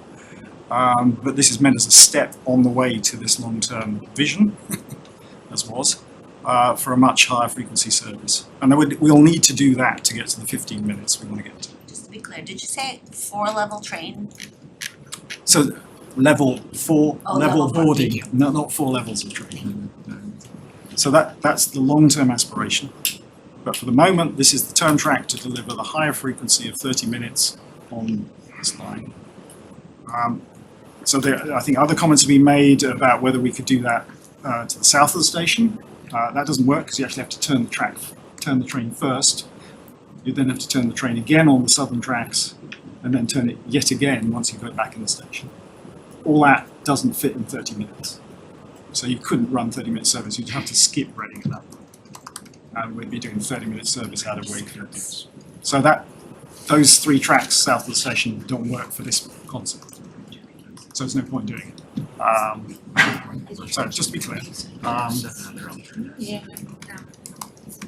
Having trouble hearing you. Sorry, yeah, I'm trying to talk to everybody, so, and it is complicated. Better place to try something up. Anyway, so that, Do we sit down, is that the microphone right there? there's It's not in our budget, we can't afford it. MBTA somehow can. Okay, so can we be serious here for a moment? If he speaks closer to that, a little disc. That's only for. No, that's, they're in the room, they speak up. Sorry. It's just for Zoom. Sorry. So it's hard to speak to Apologize. both you guys and try and make sure they can hear me. Want to take a step back? Yeah, actually, that's better. And then you can address the whole room. Yeah, I think that works better. So, next slide, please. So we wanted to talk about the construction concept. I think a lot of people know this used to be a 2-track line. So the bridges are already built for 2-track. This is just replacing the existing 2nd track. It goes out 4,500 feet towards the correctly spelled Journal River. The intent is actually to take it out sound-wise further from buildings than it currently is in terms of the point of turn. Currently in the station it's very close to a lot of buildings, so that's good. The turn track itself is basically a switch and a series of track panels that are put together. Approximately takes 12 months. It will then require some signal work. So that's the construction phase. Next slide, please. So this is the approximate location. It's not precise, but this is the approximate location of the locomotive when a train is being turned. Locomotives are also on the far side of the equipment, on the outbound end, so it is the furthest from houses. That's what it is. Sorry, the trains where it shows a dotted line? Where the purple element is. The dotted line is showing the construction erosion control. And how long is the train compared to that dotted line? Half that length? It varies. It is about 2/3 of that length, maybe. So the train itself doesn't make noise. It's the locomotive that's the source of noise and emissions. So that is the approximate concept. And then next slide, please. This gives you a satellite view of where it is in relation to where it currently sits, the depot, and then there's a second shot which shows This is better online, I'm afraid, but shows where it is, pretty much equidistant between the houses on the north end and the south end. May I? Not right now. And then the next slide. Yeah, I just want to, next one, please. So I just want to give a quick bit of history. There is the old depot, the old yard, and the old double track. So you can just give a context of where it fits within the corridor. So it's just replacing that up. And that's it. Thank you. Reading? Yeah, that's Reading Highlands depot. Canada. Tiernaville. No, at the bridge. Track bed's still there, and that is actually where the senior centre is. So this idling point will be a lot further from the senior centre and the school than the current idling that goes on at the station. So it's not ideal, but it is what it is. Does understand what a propane tank? Excuse me, wait. Thank you. I'll set in the presentation? Yes. I just have one quick question, then I'm gonna open up to the board. On the, Caitlin, go back to the purple train map, 3 back. All right, so this is where I've been kind of fuzzy on. So the dotted line, the purple train, then the black line is all the new track, correct? So the Just so I understand? The dotted line is the erosion control boundary. Yeah. The dark track is the new track. The new track. And then the very grayed out base layer is the existing track. Okay. And the purple train is an approximate Correct. or exact? Approximate location of where the diesel, so it will stop, but of course it won't always stop in the same place because of track condition and weather. Doesn't it need to for the erosion thingy? Yeah, if we cite for the erosion control, no, that's covers the entire length. That covers the entire length? Yeah, so that covers you see the dotted line there. Yeah, okay, all right. And then, so this map is accurate as far as where the streets are and the wetlands and? Correct. So that is it, so, okay. No. It's between Willow Farm. Okay.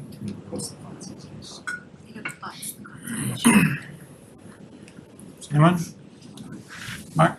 Chris? No, we got a question. I have questions. Yeah, we all do, yeah. Thanks, Carlo, and thanks for that. Real quick, did you mention you were attempting to skirt ADA requirements in the presentation? No. Because No. it's, Now, the whole It would point be more is it expensive. has to meet ADA requirements. Right, That's but why that's- a new station would take several years and cost in the order of $40 to $60 million. okay.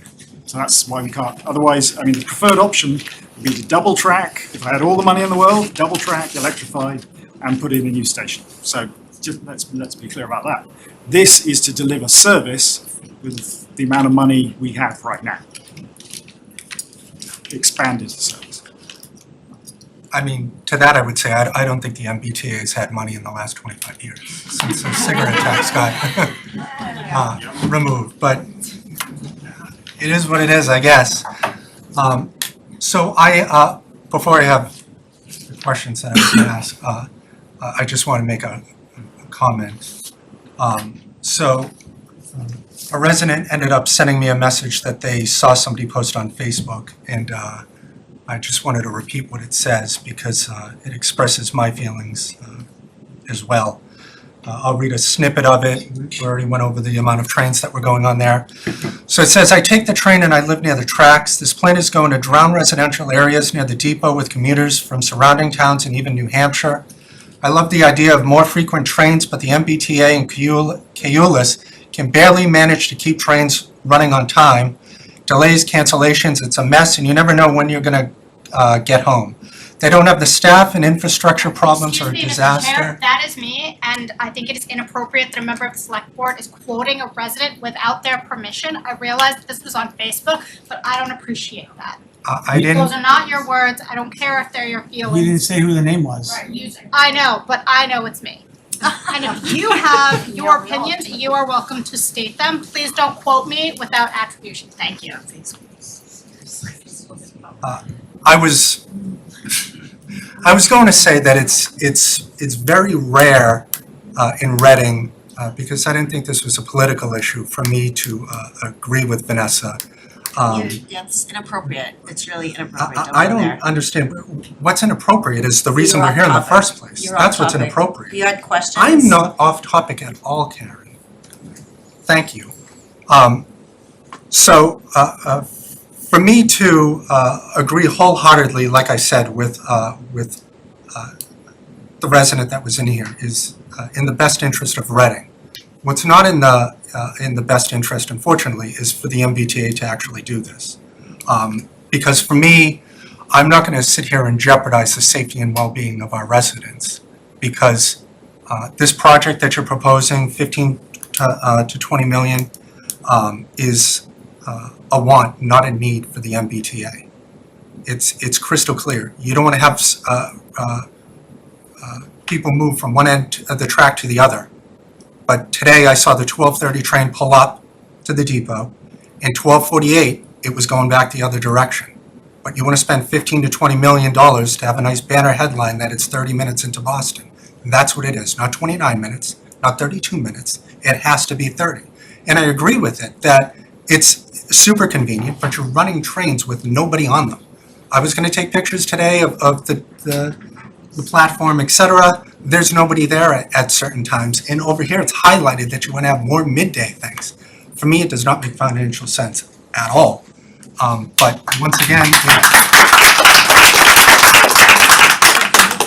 it's I know it's not you, maybe it is, but I highly doubt it, that wants to go through with this. But this does not seem like a financial decision, a great financial decision at all. We have the Ash Street stuff that is just sitting over there unused. It was probably a great idea back then too, and nothing's happening with it. So, I will say that the one thing I appreciate with the safety with the MBTA is we're not on the news like some other things in other states, et cetera, regarding the MBTA. So, safety and security, I believe, is paramount with you guys as well. So hopefully that this can be taken into account, because Massachusetts is supposed to be the climate leader. That's all I ever hear, everything. Non-stop climate.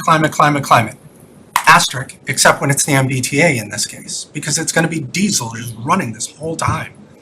Like, so, yes, I had a bunch of questions from the residents. I asked them to send them over. I'll just take 5 so I don't monopolize the time. I sent the rest over to Melissa. She can ask whatever is remaining. So one of the first questions that they had was, has a study been performed on the substantial increase of gate closings at Woburn Street, of potentially 60 to 80 closings, grade level train closings from the Reading Station to North Station if the train service is increased? Has there been any study on the increase of gate closings? No, it has not. We typically, No. So no. So it is an operational issue. Can you speak up, please? I'm just saying it's an operational issue. So frequency is an operational issue. It isn't entirely predictable, but that is not, we are a railroad. That is unfortunately what happens. I guess to that I would just say that it's going to increase, obviously, the crossings throughout the whole, increased traffic, especially with police and fire. Because now when the train is passing, it's like a minute or two and you can't get over to the other side. This is going to increase it by what, 33%, I think, because 30 to 45 minutes to 30, I think it's 33%. In any event, it's going to increase. So I think that the MBTA should have done some sort of a study. So we typically work with police and fire and safety if there are any issues with delays caused to response times, and there are various mitigation measures, but this is not part of the plan. Sorry, The next, this is not part of the plan. What's the reason for the delay? This is. Excuse me, the board is asking questions right now, thank you. so what are the reasons for having passengers wait at the Reading Station in the extreme winter and summer conditions while the train is parked 4,500 feet away in the conservation land and/or behind residents, not allowing the passengers the refuge of the train? Is to let the Haverhill train pass. And if the Haverhill train's passing, they'll get picked up. So the point of the higher frequency is so they aren't waiting. And they can also have a predictable number of minutes past the hours, and then when the train's coming. Was a health/environmental study of the adverse effects the slow-moving and idling trains has on people and the environment? Because there's obviously Tannerville, Reading Housing Authority over there, Parker Middle School, etc. I would refer you to my previous answer, which is actually this is further away, and to your original question, no, a study has not been done. What is the MBTA's 2-year, 5-year, and 10-year plan for the Haverhill line, and how does the proposed turnback track fit into it? So as I said at the beginning of my presentation, this is the core to the 2, 5, and 10-year plans for the Haverhill line. So it's the core to the first step. 2-year and 5-year is to move to 30-minute headways, 30-minute frequency in terms of trains up to Reading and hourly to Haverhill. And then probably at the back end of that time horizon, the intent is to switch to electric and then move to a higher frequency, which is at least 20 minutes to Reading and probably still hourly to Haverhill until we double track through Ballard Road. And why in the MBTA's response to documents to the Conservation Committee do they say trains will idle for likely 1 hour? I pointed this out at a previous meeting. That was an initial mistake which we corrected. So it is indeed going to be 30 minutes or less? Correct. It can't be more than 30 minutes because, as you can work out, there's an alternate. Otherwise, you're not providing the alternate service. You're blocking it. So it'll only ever be 30 minutes. In fact, it will always be less than 30 minutes because you need to get back into the station. And one that I didn't see on the list is a resident mentioned that there's going to be a propane tank installed over behind the houses over there, or what is the need for that? The switch has a heater in the winter, so that's the reason for that. So to stop it freezing. Is that going to be underground, above ground? I'm afraid I'm not that kind of engineer, so I don't know the exact details of that one. It was in the, I believe it's in the filing. Okay. Like I said, I don't want to monopolize my time, so Melissa has the. Mark, you're next. Thanks. So, so a couple thoughts. One, I think that the vision is marvelous. Yep. Getting down to shorter times. I think that's spot on. The question is how we get there. I've heard that you're talking about kind of putting tracks in place first while there's still diesel, and then hopefully someday getting to electric. Why couldn't this be an example of where you test the electric first? So we are testing the electric on the Fairmont line because we already have access to the Amtrak electrification there. So that's why it's starting. But north side, both Haverhill and we call it the EJ, but anyway, we probably shouldn't use that term anymore. The Newburyport Rockport line is the first focus on the north side because there's a very neat double branch. So Haverhill is actually connected to it, as you may well know, on the bottom end, so it will be next. So is there an opportunity to try to move the test of electrification on this line as well? Correct. Yeah, there is. When is a good question. Yeah. So we are procuring a small fleet for the Fairmont line itself, but we're oversizing it. So we'll have a couple of train sets to come up here and test on different lines. We'll have to do that as a plug-in. And that will only be a demonstration, but we'll be looking at how feasible it is, how far the battery can run based on their charges, and look at the lines, each line. Can someone silent that, please? Thanks. So, if the idling, the 30 minutes of idling, obviously you're hearing concerns about sounds and fumes and things coming from that. What can be done to mitigate that? Not a hell of a lot. One of the things we are working on is a pilot on renewable diesel, and I don't know if you've heard of that one, that has a lower particulate emissions.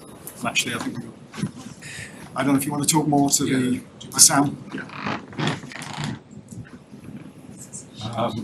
Hey folks, good evening. My name is Adam Kamoun. I work for the General Manager of the MBTA in External Affairs. So thank you for having me, folks.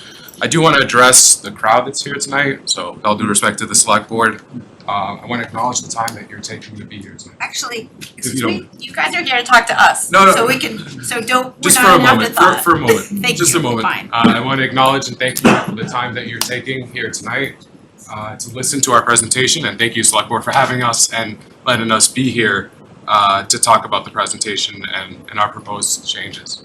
One, I want to thank the children that took the time. I wouldn't want to be here when I was your age, so thank you for taking the time. One, we want to acknowledge that our outreach has come up short, right? We can do a better job of talking to the people and the residents of this town.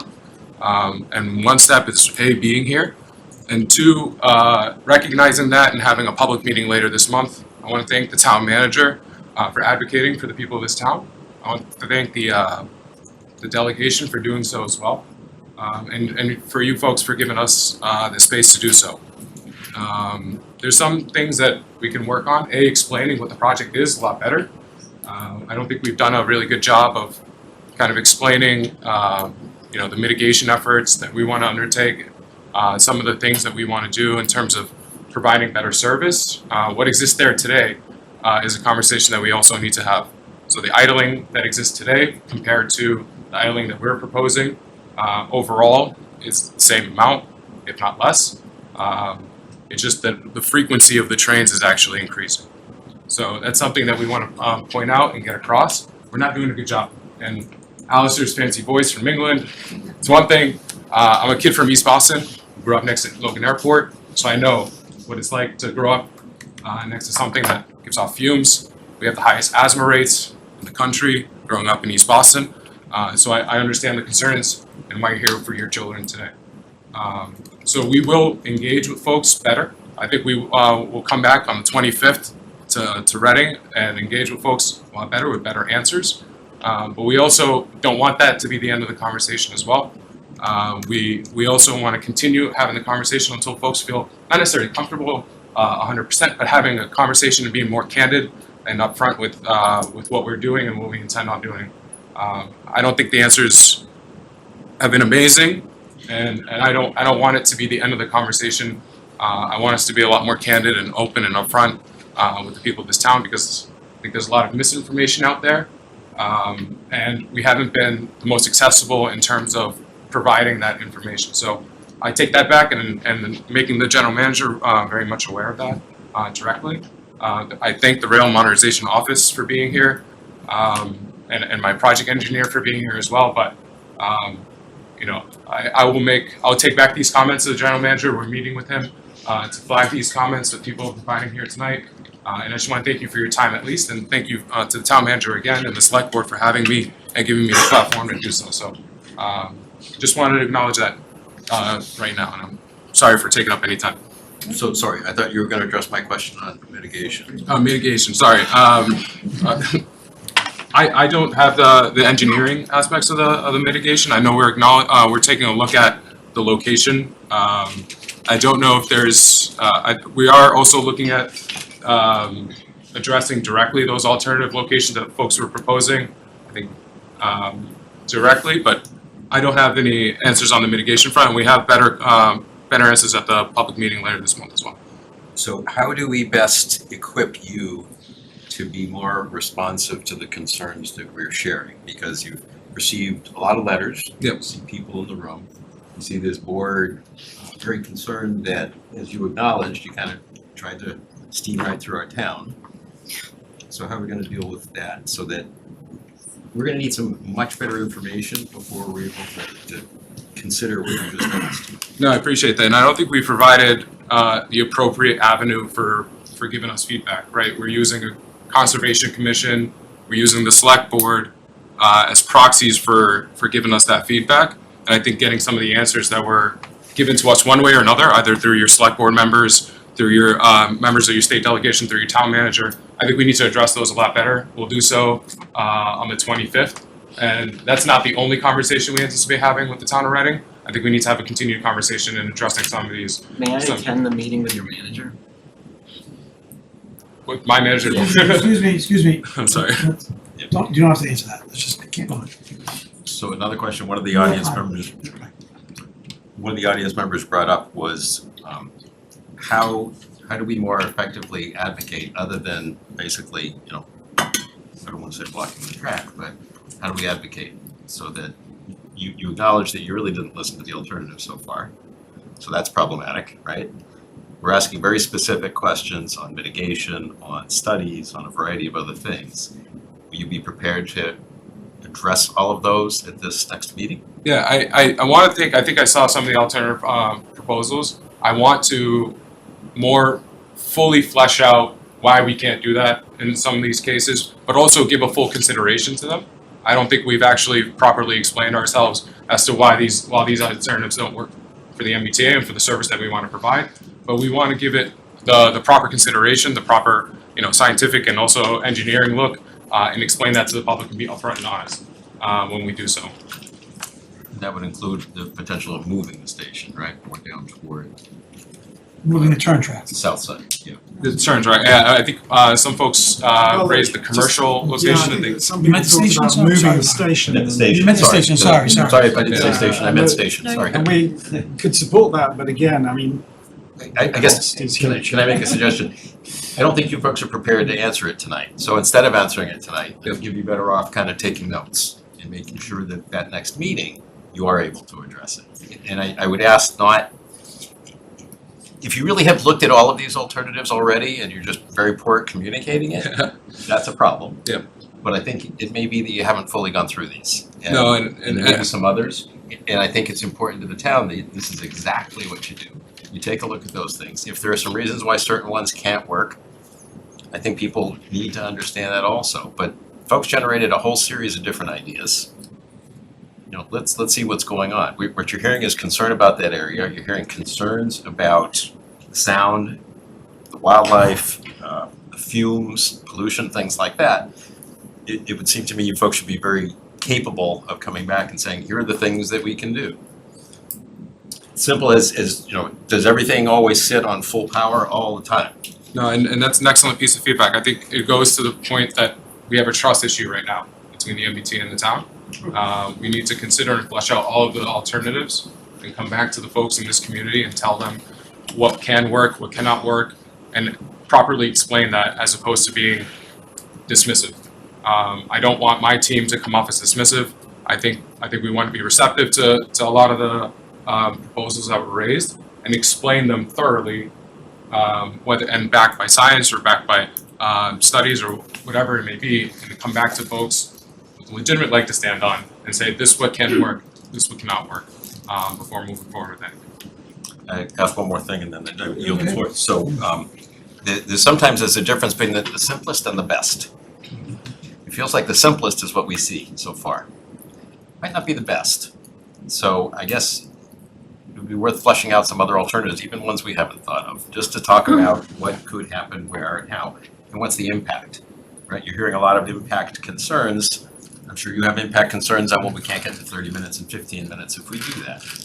Okay, let's talk about that. The biggest concern I have is that, what I think I'm hearing is that the turnaround track pulls things offline so that the conductor can walk from one side of the train to the other. Net safely. That's the net impact of what's going on. without blocking the main line. So actually, that's probably more critical. Okay. So you can have alternate service. The Haverhill line can come through. Right. And there was some discussion, I think one of the alternatives, and sorry if I get it wrong, but there is actually a potential connection between the Haverhill line and the Lowell line, I guess. Yeah, called the Wildcat branch. It is to the north of Reading. Yeah. Yeah. In Wilmington? Yeah. Correct. Yeah. And just considering how that might factor into a different solution, but nonetheless a solution. So we can explain all the reasons why that actually would make things worse, not better. But we can explain that. No, and that's, we understand not everything is in fact better. Yep. But what you're hearing is a lot of concern, and I think being able to address it clearly, and you just did it very nicely. So the community wants to understand what's going on and why. Have you look at different alternatives. If it turns out that, hey, this is quote unquote the best, what can you do to mitigate the problems that you're hearing about? So for example, if it turned out that there was a way to power down during that period, and I'm not proposing that that's it, I know nothing about trains, other than I get on it 3 days a week. what is it that can have an impact on sound, on fumes, on, other issues that are being brought up? Even coming back to us and saying, this one we can't deal with, this one we can. I think, Chris, you brought up something, or someone brought up that in a station, there are ways of mitigating things. I thought it was the fumes, but maybe I'm wrong about that. Is that something that can be in another location?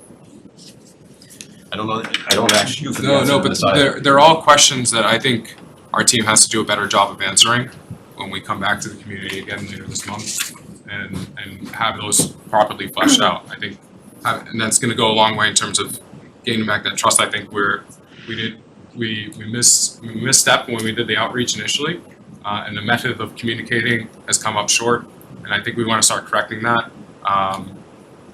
First, by coming here tonight, and thank you again for having me, Karen. I'm so sorry, I didn't mean to be dismissive of the board. I just want to address the crowd directly, really quickly. But also coming back with a public meeting, and that's the direct result of the advocacy that we've seen from the residents and also your elected officials and town manager. And then continuing the conversation in a proper way, fully answering the questions so that folks can truly understand what's going on. And being helpful or compromising where we can, but actually answering the questions and being there for folks. So I want to thank my team, but I think we have a lot of work to do. Thank you. Melissa? Yes, I have some questions from residents I will read, but I have two questions of my own, mainly on process here. So the two questions I have, and maybe you can answer them together, is a resident mentioned that because the track's over 1,000 feet, that under Mass General laws, that the residents that abut that area should have been notified, and they were not. So that's my first question. My second question is, what is the process that, I know that the select board doesn't vote, but what is the process that the MBTA goes through? Is my understanding, and it may be incorrect, so that's why I'm asking, is that the MBTA can do track work and stuff like that when it's a need. But this is really a want and not a need, and I find it, which I think you've admitted, it was a poor decision that the MBTA went about this the way they did. The town manager wasn't even aware of this, it went to conservation first. So what is that process that the MBTA needs to go through? Is there, are there steps that they should have taken with the town? And again, back to the question about should those residents have been notified? If you want to refer to the environmental team. Is there somebody on Zoom that can answer that? Yeah, I was about to say, can we refer that to Jeremy, please? Jeremy, you're up.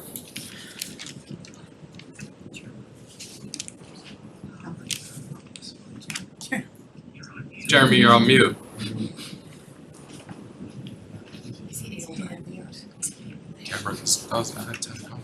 Caitlin, is that him or you? Jeremy, you're still on mute. Which one is Jeremy? I can unmute him, but I don't have anyone. Jay Fontaine? He has his hand raised. Oh. Hi, everyone. Thank you. I'm Jeremy Fontaine, MBTA Environmental. So for the Conservation Commission, when we submitted the NOI, we gathered a 100-foot abutter list, and that's what we received from the town assessor. So that's what, when we put the package together, that was the information that was provided to us. But we can go back and look if there was a misstep with the 1,000-foot abutter. But to our knowledge, to the way we did it, we did a 100-foot abutter notification. So you're not aware of any Mass General law that if you're putting in 1,000 feet of track that you should be notifying the residents that abut that area? No, I am aware, but in communication, and we also have William Doyle who put together the NOI. He was in communication with the Conservation Commission, and to my knowledge, that was the direction given for who to send the abutter notifications to.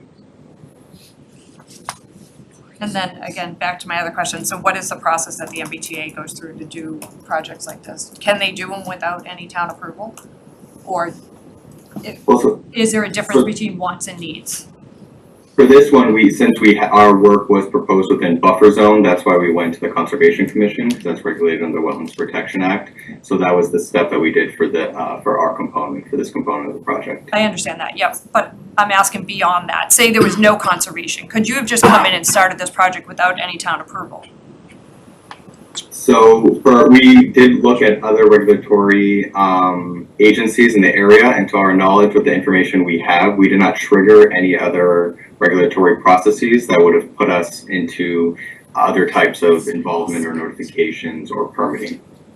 But that's something we can look more into, and we will be looking more into. But to our knowledge at this current point, it does not look like we trigger any other regulatory requirements. I just want to supplement that. I think the fact of the matter is legally we're okay, but that doesn't make it okay that we didn't do the outreach on this, right? So ultimately, in terms of regulatory approvals, we did everything that we were supposed to. But clearly, if this many people are here tonight and this many people are upset about the lack of notification, if the town manager's receiving something through the Concom, we could have done a better job of communicating in general about this project. And we did communicate back in 2022 and back in 2018 or 2019 when we were developing the regional rail plan. But just because we said something 3, 4, 5 years ago, doesn't mean that folks are aware of it today. And I think that's a mistake that we've made, and I'm happy to admit it, because just, where was I 3, 4, 5 years ago, where other folks, a lot of things have changed, the entire world's changed since COVID. So not acknowledging the shortcomings there is one step, but trying to ram it through the Concom process or something like that, technically we are okay, but that doesn't matter for the residents or the folks that live in that area. So I do want to acknowledge that, yes, we did some previous outreach. Was it sufficient? No. Can I ask who you did that outreach with? So we did, yeah, the regional rail was statewide. So even then, you might have received something 4 or 5 years ago, but to have it truly spelled out and what it means for you as residents and as abutters, you probably didn't understand something that was a regional rail email that was sent a long time ago, so. All right, what are your questions? So I do have some questions that were submitted by residents that I'd like to read and get some answers from you guys on, if you can answer them. Is the MBTA aware of the Mass State Law Title 310 CMR 7.00 Air Pollution Control Section 7.11? U, transportation media, and then 2 is diesel trains. It looks like no person owning or operating a diesel powered locomotive shall cause, suffer, allow, or permit said locomotive to be operated in a manner such as to cause or contribute to a condition of air pollution. B, no person shall cause, suffer, allow, or permit the unnecessary foreseeable idling of a diesel locomotive for a continuous period of time longer than 30 minutes. 310 CMR 7.0 shall not apply to diesel locomotives being service provided that idling is essential to the proper repair of said locomotive. Is that something you guys are aware of? It is. Okay, because it sounds like you may be going against that law today with the amount of idling time in Reading, but I don't know. So not only do we have these, but we also are under EPA guidance as well, so we do follow their regulations as well. Okay. Large state-funded projects are subject to a public review process under the Massachusetts Environmental Policy Act. Has the MBTA proposed Reading's Turnback Track project or any other MBTA plans for Reading, have they been reviewed by that Massachusetts Environmental Policy Act? So that's what I would said earlier. To currently what we know of the project, we did not trigger any thresholds for MEPA. I appreciate Jeremy and my team, but again, it doesn't make it okay that we didn't do the outreach necessary for the plan, so. Okay, next. What is the relationship between headway time and scheduled route duration?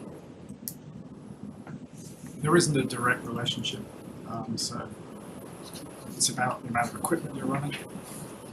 It's complicated, and you have to do a track model to work out how many trains you need, how long they're going to take, whether they can get through from one end to the other in sufficient time to be used to the next service. And then will the road stop, will the the train arm come down on Willow Street every time a train goes up to that turn track? Yes, when it crosses the grade crossing. Not crosses it, just goes up to it, because it won't cross Willow Street to go on the turn track. Willow Street's beyond.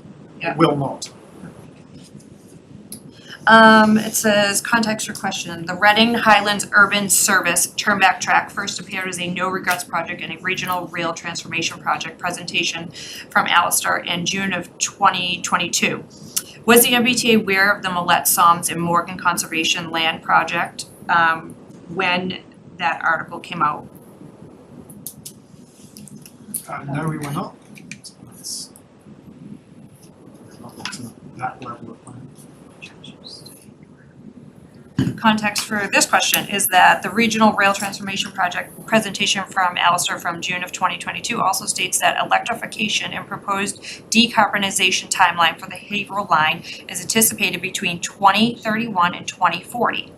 The footnotes explicitly state the illustrative and financially unrestrained nature of this proposed transformation. It would be safe to assume that the Haverhill line will be running diesel locomotives for the next 20 years. Please describe the technologies currently installed on MBTA's rolling diesel locomotives stock as of 2025 or planned for the next 15 to 20 years that would assist with any interim decarbonization and air quality safety goals prior to electrification. So we're currently running a pilot on renewable diesel, which I mentioned a minute ago. And that is the interim step. And I would also point out that is not a 20-year horizon. It's going to be shorter. So we're actually already working on building a depot in the north side to start moving this process. Next question is, it's widely reported that the FY 2024 operating budgets for the MBTA have fallen significantly short by hundreds of millions of dollars. Does MBTA and Keolis have the guaranteed operational budget and ridership projections for the increased service on the Haverhill line upon completion of this project? Or is the construction of the turnback track in this specific location a use it or lose it capital investment by the MBTA? I'm not sure I understand the question, but I'll try and answer. The basics are, this is an MPO funded project.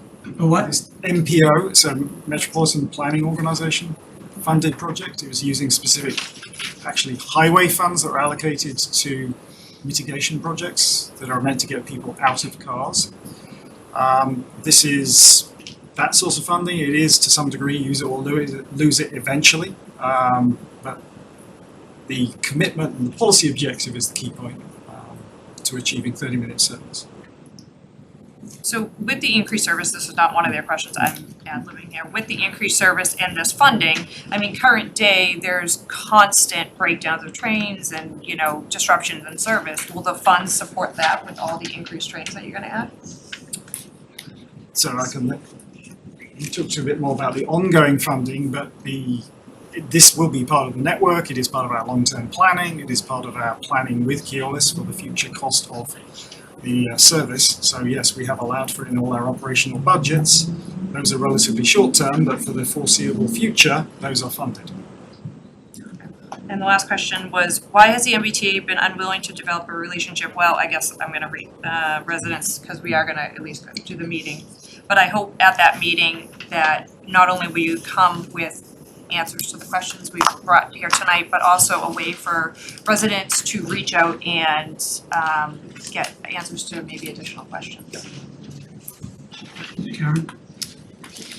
I have a few questions from residents. Let's see, some of them might be quick and just confirming what I've heard tonight. And I do appreciate you being here tonight, and I did attend the initial Conservation Commission, and my impression is that you have been willing to listen, and I appreciate the tone. I really do, so. And again, I'm sorry for No, it's those okay. comments. No, it's okay. I mean, you know, this is a select board agenda item, this is for the select board, but and Matt will be publishing the additional community meeting. Was I mistaken, or was there a community meeting on Saturday? That was, the residents ran their own meeting on Saturday. Oh, okay, all We right, needed a great. voice. Yeah, no, that's great. That's what we need community space for. Okay, so good. So then, and I appreciate the follow-up, but so one of the questions is about the scenario of using the Wakefield station as a last stop for more frequent service and using it for the turnaround. What I heard you say earlier is that it doesn't meet the objective of improving the service to Reading. Is that correct? Correct. Okay. If the turnaround must be in Reading, why can't there simply be 2 tracks side by side in the Reading station? Because, in fact, actually, we talk about the options, we went through something like 10 options to get to this one. That was one of those options. The problem, as I mentioned earlier, is to unload, you'd have to unload and still turn the train. So you'd actually need 2 platforms. The minute you need 2 platforms, you trigger all the ADA requirements and it becomes a long and slow project. We are not standing back from that. That is still our long-term aim. We want to be very clear that that solves a lot of problems, as does electrification, both of which we're trying to do. But money is short. The challenge we have here tonight and after tonight is what one of you alluded to, is the misinformation going around the community. So, I mean, this is recorded, but not everybody can go and watch every single meeting over again. So, so I guess on the 25th, it would be wonderful to have the MBTA get some help. Like, we're looking for the WIFMs. Like, it could be really.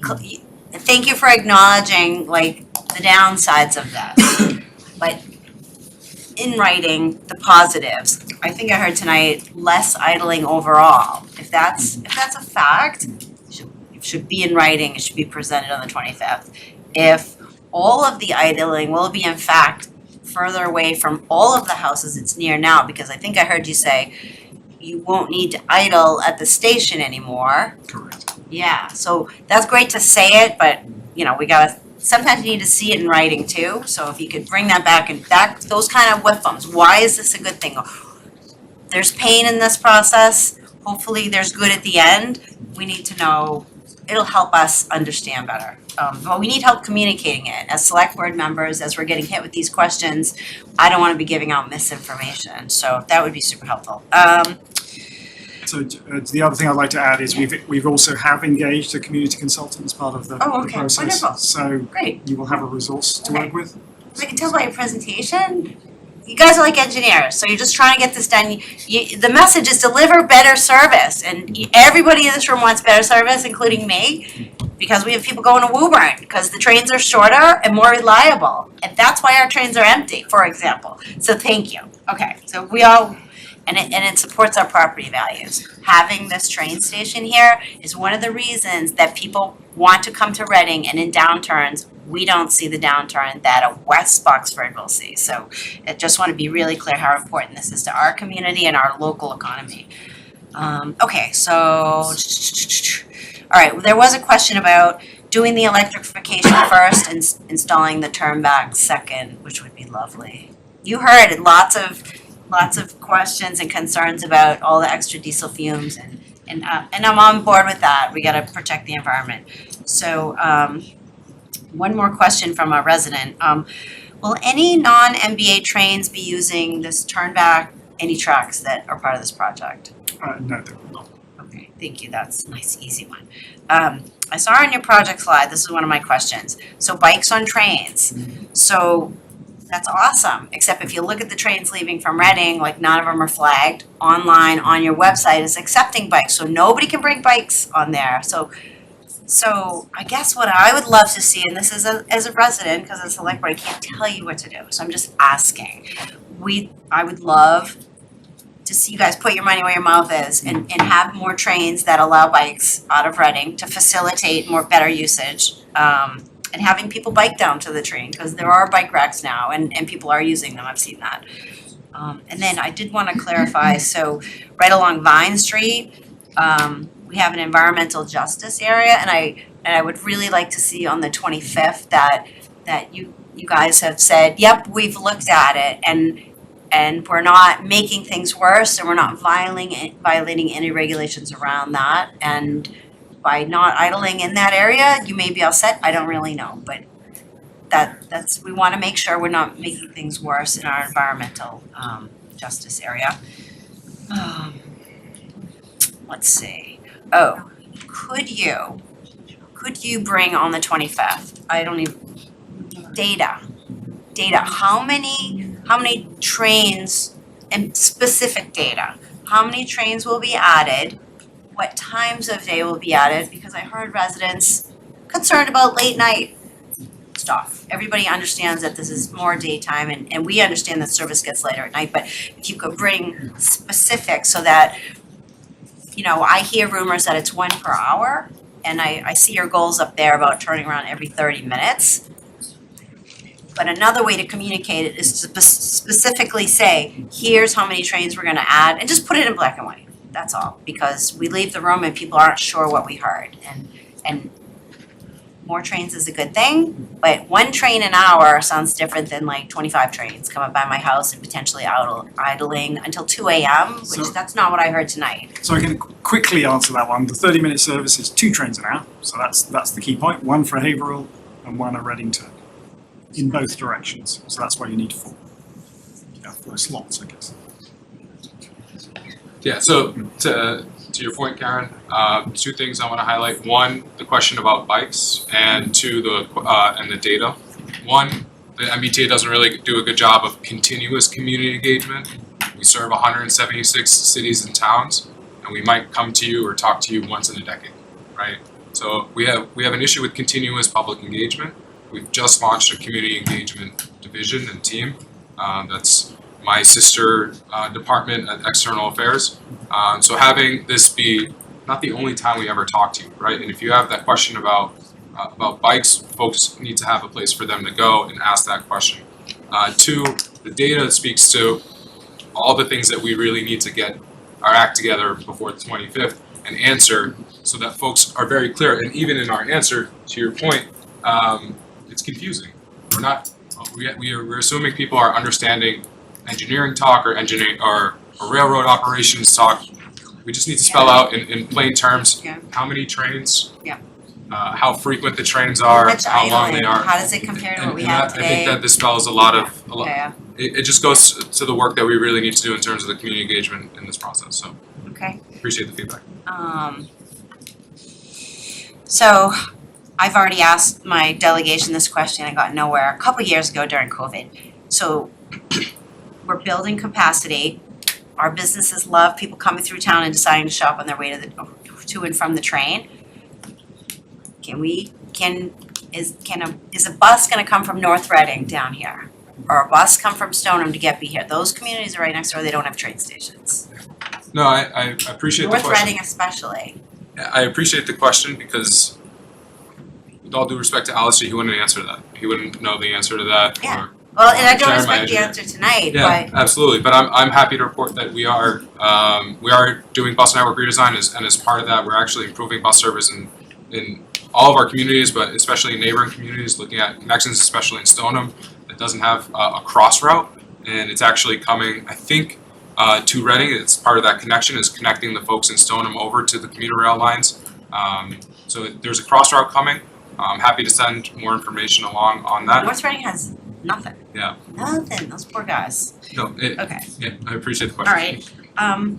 When we did the Mallet Soames project, I understand that your easement area has invasive species. It's a big problem for a lot of communities. I'm hoping we can count on you guys as we walk through this project and you're gonna be out there, that we can work together to get the invasive species under control, because we did just spend millions of dollars of Massachusetts and federal monies to make a beautiful area, and we can't fight back your invasives alone, but we didn't get any help. We didn't get any help in this project, so we'd like to partner with you to do that. So And I can comment on that. Okay, cool. For this project, there'll be new ballast that's brought in, so there wouldn't be any worries of like invasive seeds or anything in the new ballast.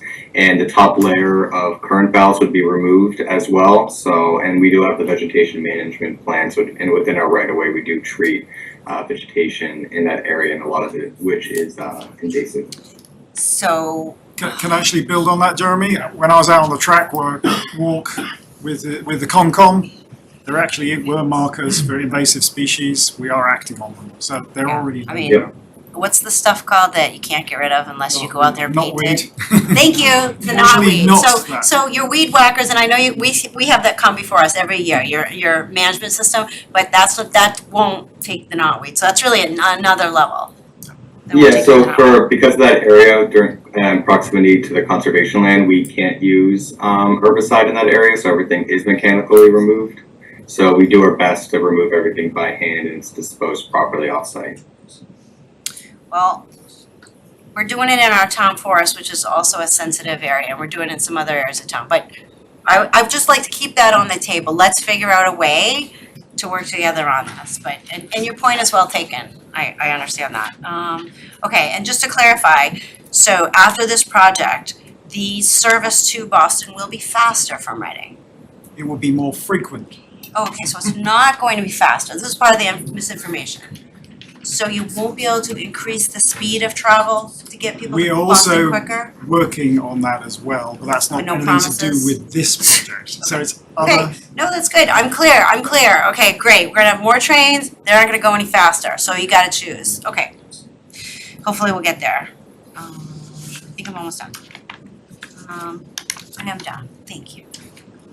Great. Carla, can I just ask one quick Sure, follow-up, yeah. Karen? So you said that there's 4 trains every hour. effectively, yeah. 2 up, 2 down. Okay, so just another thing to have for the 25th, that's 3 railroad crossings in a very small area, and you're gonna have 4 trains go through every hour.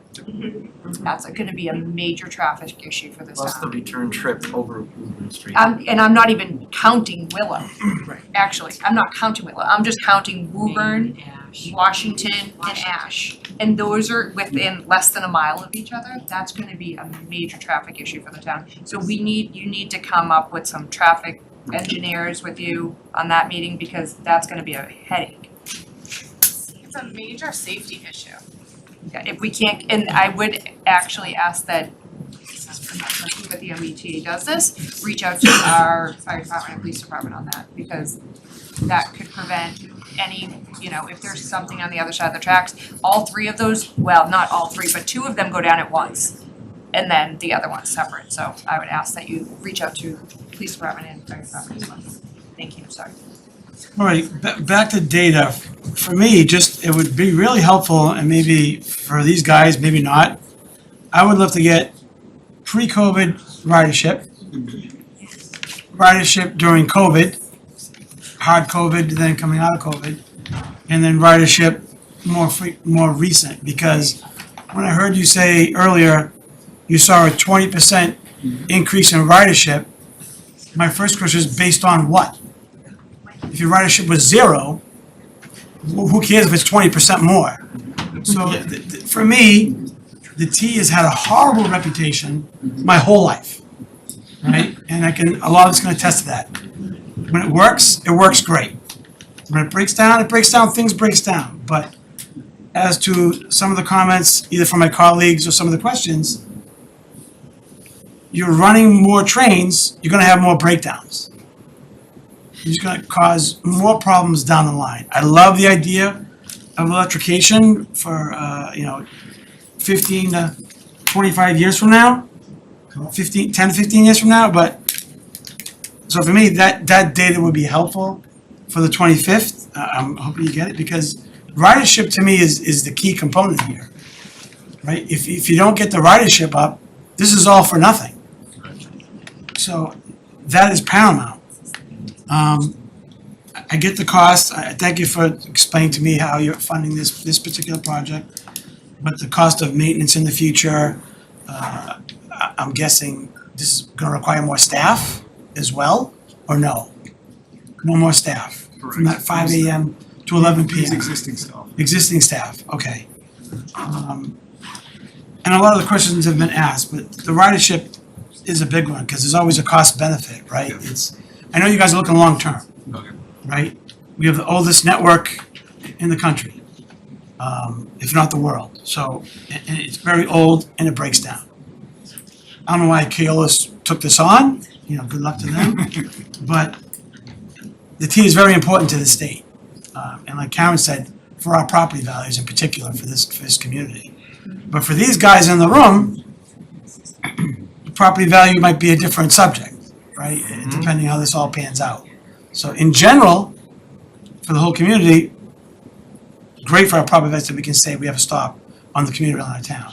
But this impact here, it is no way it's not gonna be detrimental, in my opinion, to the environment, noise, pollution, health, all those concerns. I know the board's been getting all the emails from the residents, and I'm reading all of them, me personally. Board of Health has been contacted. Board of Health has asked for some studies to be done. So the Board of Health is on this now as well, in addition to Conservation. I see Chuck is here, which is nice. Chuck is listening. He's the Conservation Director. He's very involved and in tune with this. So as far as the board goes, yes, guys, we don't have a vote, but we have a say. And we're gonna advocate for you, and we're gonna listen, and we're gonna do as much as we can. I'm speaking for myself, and I think my colleagues would agree. So this was very helpful for me. I'm still unclear on a lot of stuff, and I think we all are in this room. We're still unclear on a lot of things. I would urge you, and these guys, they're doing their job, right? I would urge you, we're gonna take a break, we're gonna end this agenda item.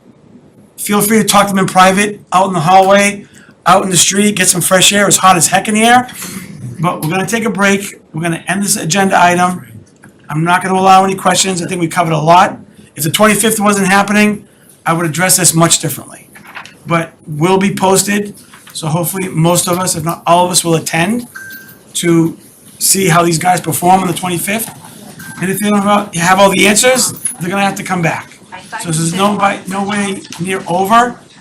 So thank you for all your hard work and your effort. I've never seen a neighborhood galvanized like this. I really commend it in my 5 years doing this. So I really commend it and thank you. One quick question, Pat. Okay. Real quick, please. I will be quick. It's the safety issue. We've been concentrating on everything for 2 months now about pollution and everything else. The safety question. I'm meeting with the police and the fire chief because we are now gonna be looking at the gates at Woburn going up and going down 98 times in a day. That is a huge, and then every train gate all the way to Boston is gonna be increased. And the fact that they haven't talked about the gate closing and all those other towns, this is a safety issue for school buses, regular buses, children, cars, ambulances, fire trucks. This to me is a real safety issue and that should be at the very top of the MBTA. No, thank you. I think I wrote down my notes, a study of gate closing. I fully agree. Just had two real quick follow-ups. We're done, Chris, we're Yeah. done. We're all done, thank you. Questions? It's more that the MBTA does allow bikes on trains. It's 15 out of 21 stops on Reading allow bikes. So I'm not sure where the. We're gonna take a 5-minute recess, guys. Let's say 7 minutes.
Who's back up in the hallway? I just set off a little fire storm.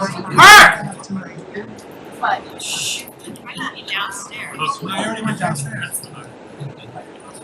He's right there. Can't get back in. Can't get back in. Thank you. See you.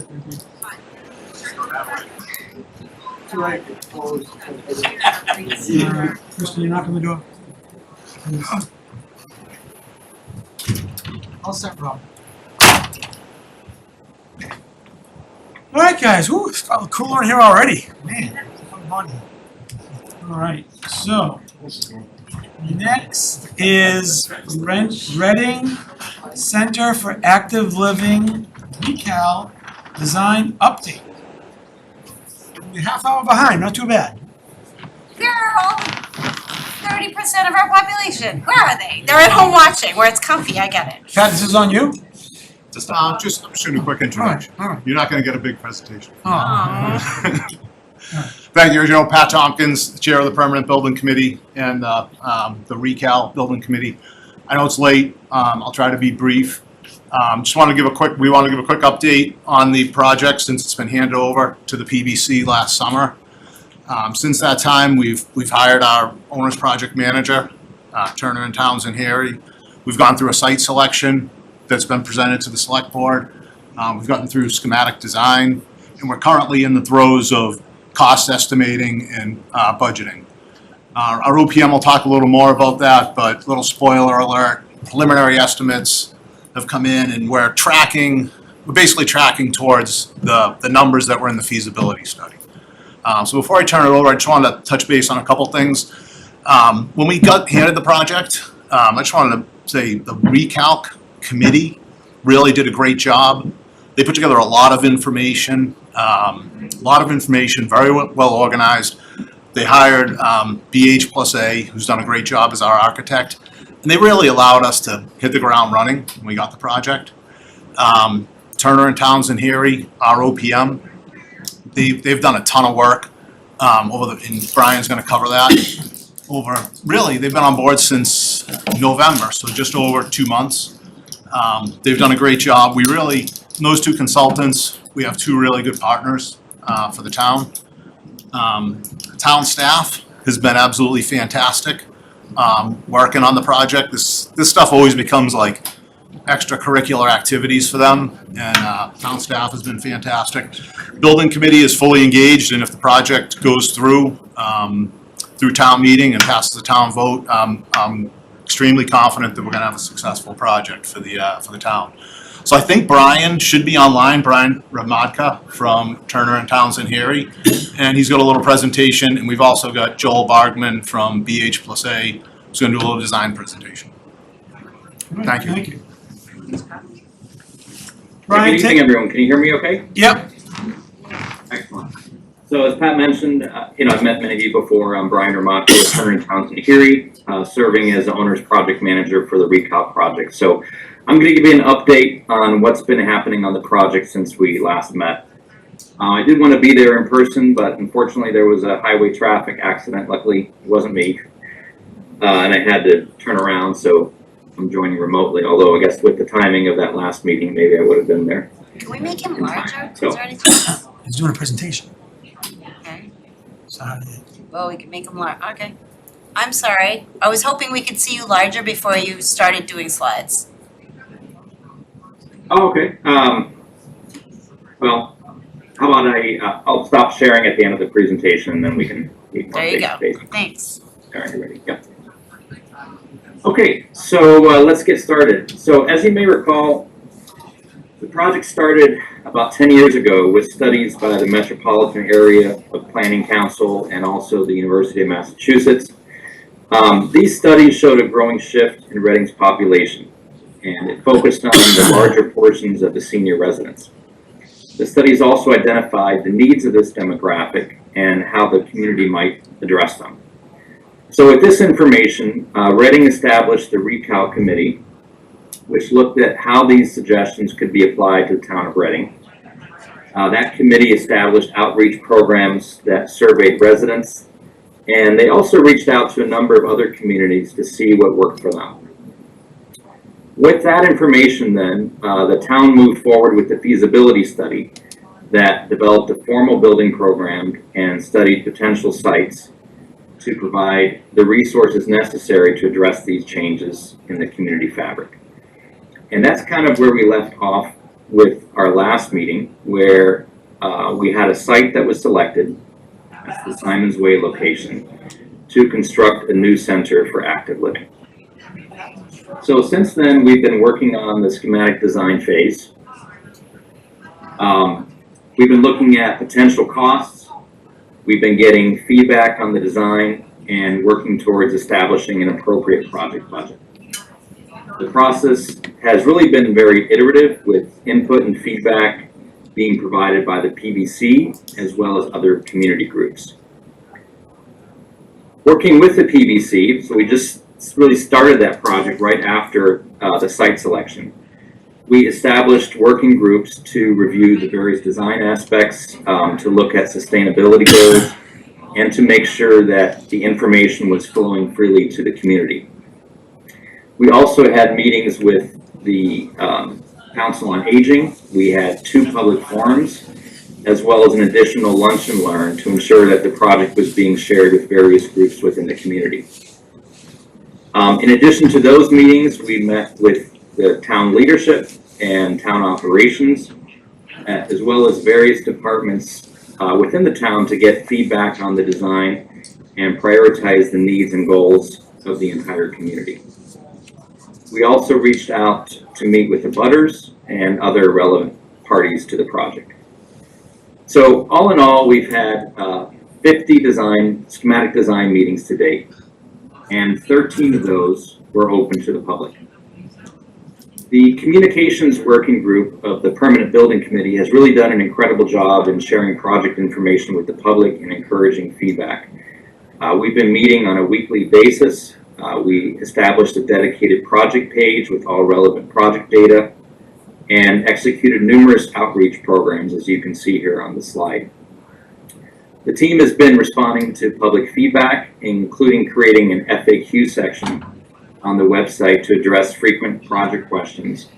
And we've also set up suggestion boxes for those who don't frequently use computers. That was something that came from our first public forum, where it was raised by certain members of the senior population that had difficulty providing feedback via email. So this is really an ongoing effort, and one that's going to continue as we move closer to town meeting and town vote. There'll be continuous messages that are sent out through newsletters, through flyers and news flashes on the website.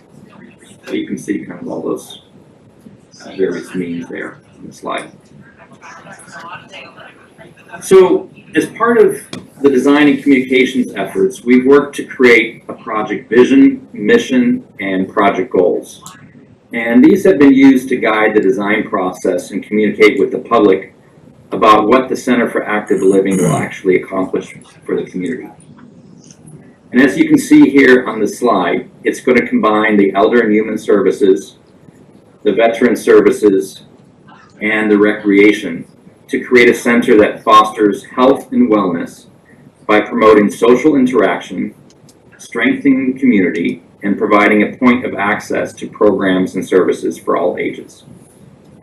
So this is meant to be an inclusive, welcoming, and create a supportive space that meets the interests and needs of the growing 60-plus population. And those were the needs that were identified with those earlier studies that I mentioned now almost 10 years ago. We also created project goals. And as you can see here, the goal is to create a senior hub within the facility with designated spaces, while also promoting social equality and maximizing access to programs and services for all members of the community. The idea is to create an environmentally conscious facility that thoughtfully bridges Reading's generations and provides the needs of the growing 60-plus part of the community. So as we were going through the schematic design process, a reference was made to this 2023 advisory from the U.S. Surgeon General. And this document was really interesting because it clearly points out the significant importance of social connections within a community, as well as the devastating impacts that loneliness has on the population. So it states here that the lack of social connection can have significant economic cost to individuals, communities, and the society, noting that social isolation accounts for an estimated $6.7 billion in excess Medicare spending annually. So it's also tied, though, to lower academic achievement and lower work performance. So it's really a problem that not only affects the individuals, but really the community as a whole. So this report even pointed out that lack of social connection is as dangerous as heavy smoking, heavy drinking, or obesity. And the ReCal project seeks to address this issue with social connections by improving access to the programs for the elderly, including those who currently can't participate due to space constraints, because we have long waiting lists for a number of the programs, as well as those parts of the population who don't engage because the programs that are of interest to them or that meet their needs are not currently offered. So it will help to build a center really for all generations to improve the social connections within the community and strengthen the fabric and support and understanding, I think, also within the town. So one of the things that stood out about the advisory was that it had these 6 pillars that were listed for addressing the lack of social connection. And the number 1 pillar was to design the built environment to promote social connection. So in our last public forum, we had a great presentation from Community Services. Jenna was there, as well as the heads of Elderly and Human Services, Recreation, and the Veterans Departments. And they each outlined the current programs being offered, as well as identified the facility shortcomings that were impacting their outreach, and shared a vision of working together in a shared facility in which they were able to address the needs of the Reading community.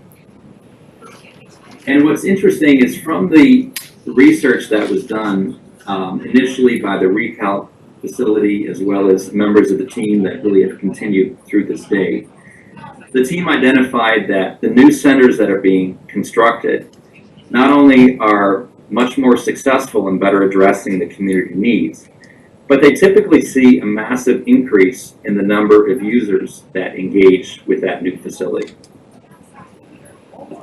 So that's really important as we look at, the size of the facility and the design.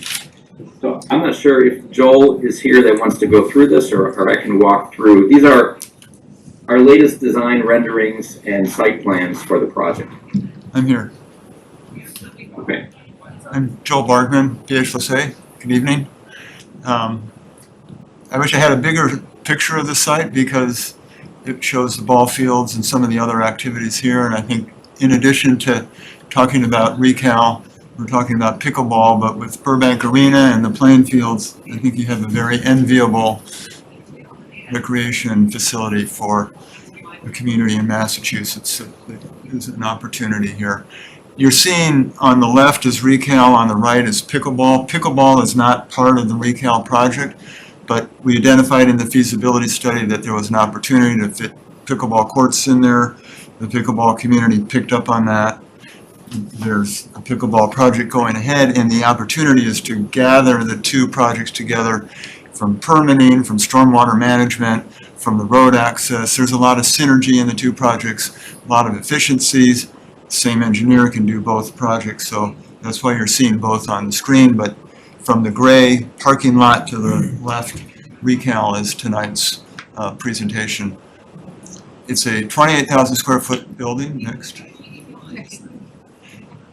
This is a picture coming into the parking lot from what is called Range Road, which takes you down to the far end where the Nike missile site used to be. It's about another quarter of a mile down the road.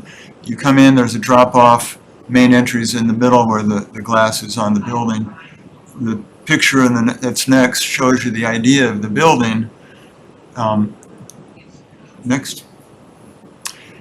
The Center for Active Living is a building that focuses on senior or council on aging programs, but takes advantage of the fact that there's a certain hour that those programs are used, and that the community can also benefit from those spaces. And if you put certain programs in with the Center for Active Living, such as a gym or a track, an adequate multipurpose room, the seniors also benefit from programs that may be more community-centric. The Center for Active Living's been around Massachusetts for 10 years. We have 5 current senior center projects. 4 of them are Center for Active Living. It's a very popular project, and I'll show you why it's sort of very efficient and very programmatically rich. Next. This is the far end of the building. The point of showing you this is the one end of the building has a multi-purpose room. This is the senior center or centric end of the building. It has a nice outdoor patio space, leads right into the building, leads to outdoor activity spaces. So there's 2 really different ends of the building that are great. Next. I'm not showing this for architecture, but we do have a solar study in process. Pat mentioned that we're working on budgets. The reason that the full budget isn't presented tonight is one of the things we're looking at is solar roofs and what the return on investment would be on that. We're looking at enhancing the envelope and other portions that might be more energy efficient and whether the town would get a return on investment on those. So that's just to show you some of the areas that are under design study at the moment. Cost analysis. So as I mentioned, the Center for Active Living is senior centric. The bottom side of the screen that's very dense, that's the Senior Council on Aging Center. On the right side is the first floor, and on the lower section is your program rooms, the Senior Center, Council on Aging offices, and then activity spaces on the lower right-hand corner, card game area, outdoor patio, lounge space, active program spaces, fitness spaces. On the top side of the program, separated by a lobby space, is the gym and the multi-purpose room that I mentioned are those rooms that come with the community use and are beneficial for both groups. In fact, that community room would be a great room for meetings like you had just before that will have 120 people easily at tables and set up for TV, audiovisual. The second floor is on the left, basically similar programs, but recreation offices and veterans. So it's not just senior center, but we have veterans. The veterans have a suite, an office and a conference room. The recreation department is there with 2 staff people. We have a visiting office for people that may come in and offer programs on a per diem basis, lawyers, accountants, etc. There's a panoply of programs in that lower green corner of the second floor. Next. Just walking you through the building quickly. You come in, very simple, but you can see the front desk, you can see where you sign in, you can see the multipurpose room on your right, and you can see upstairs where the veterans and the recreation department peel off before you go deeper into the senior center space. The seniors wanted dedicated senior space that was identifiable, separate, could be shared with other spaces in the building, and that's what this image is showing. The public spaces that are shared are up front, the senior center is a little bit to the back. The picture on the right just shows the circulation. You come in the lobby, see where you're supposed to go, and a monitor on the right, and in a very simple circulation, very economical, very clear. Next. Lounge spaces, different. Senior cafe is also a senior co-working space. Many of our senior centers are operating weekends, evenings. Last night we had a permanent building committee meeting. 6:45 there was line dancing for Council on Aging came into the building. Having that activity calendar and then these spaces where seniors can come in after work, because a lot of us are working. Next. On the left, we have a game room, 5 tables, 20 people. Really active, they're really popular, and they're very noisy because people are excited to play Mahjong and bridge and other things, and they really have it take on character of their own. The right is a multi-purpose room. It has a door that comes down out of the ceiling that can divide it into two. Seats 125 people in the room. Next. And then last is the gym. A lot of people say, why do you need a gym in a senior center? It happens to be one of the most popular spaces. Folks from all other senior centers are going to Pembroke, to Sandwich, to Sudbury, places that we've just finished that have either a walking track above the gym or as part of the gym on these cold January, February, March days. Hugely popular. And as I point out, go to one of these, you never see somebody walking alone. They're always in a group. When Brian is talking about the social aspects of the building, pickleball, walking, those are social things that are also exercise programs. So the gym's not there just for the kids or for the adult basketball league, but it's also a really integral component to the senior piece. I can talk about the schedule and any budget issues later if they have questions. Thank you. Thanks. Thank you, Joel. So throughout the schematic design phase, we've been working through the anticipated project costs, and we've been doing this not only for the budget development, but also to help the community understand, what costs go into these projects and, why a project costs, what it costs. So in our last public forum, we went into depth on how construction project costs are derived and what variables must be considered when comparing costs from one community to another. So this slide here shows the primary cost components of the building and the site, and it points out that what people actually notice is really only a small percentage of the actual cost. This next slide shows how the overhead costs of the general contractor add another layer of costs, but something that's really very important to the cost of the construction project, in order to make sure that all the parties are able to work together and that they have the resources available for them on the site. Finally, it's also important to know that when we discuss construction costs now, we're actually talking about the costs we expect to encounter in the future. And this is due to design decisions that still need to be made, as well as inflationary pressures that are constantly pushing prices higher. So when we work to put together these cost estimates, we have these factors already built in. Let's see here. So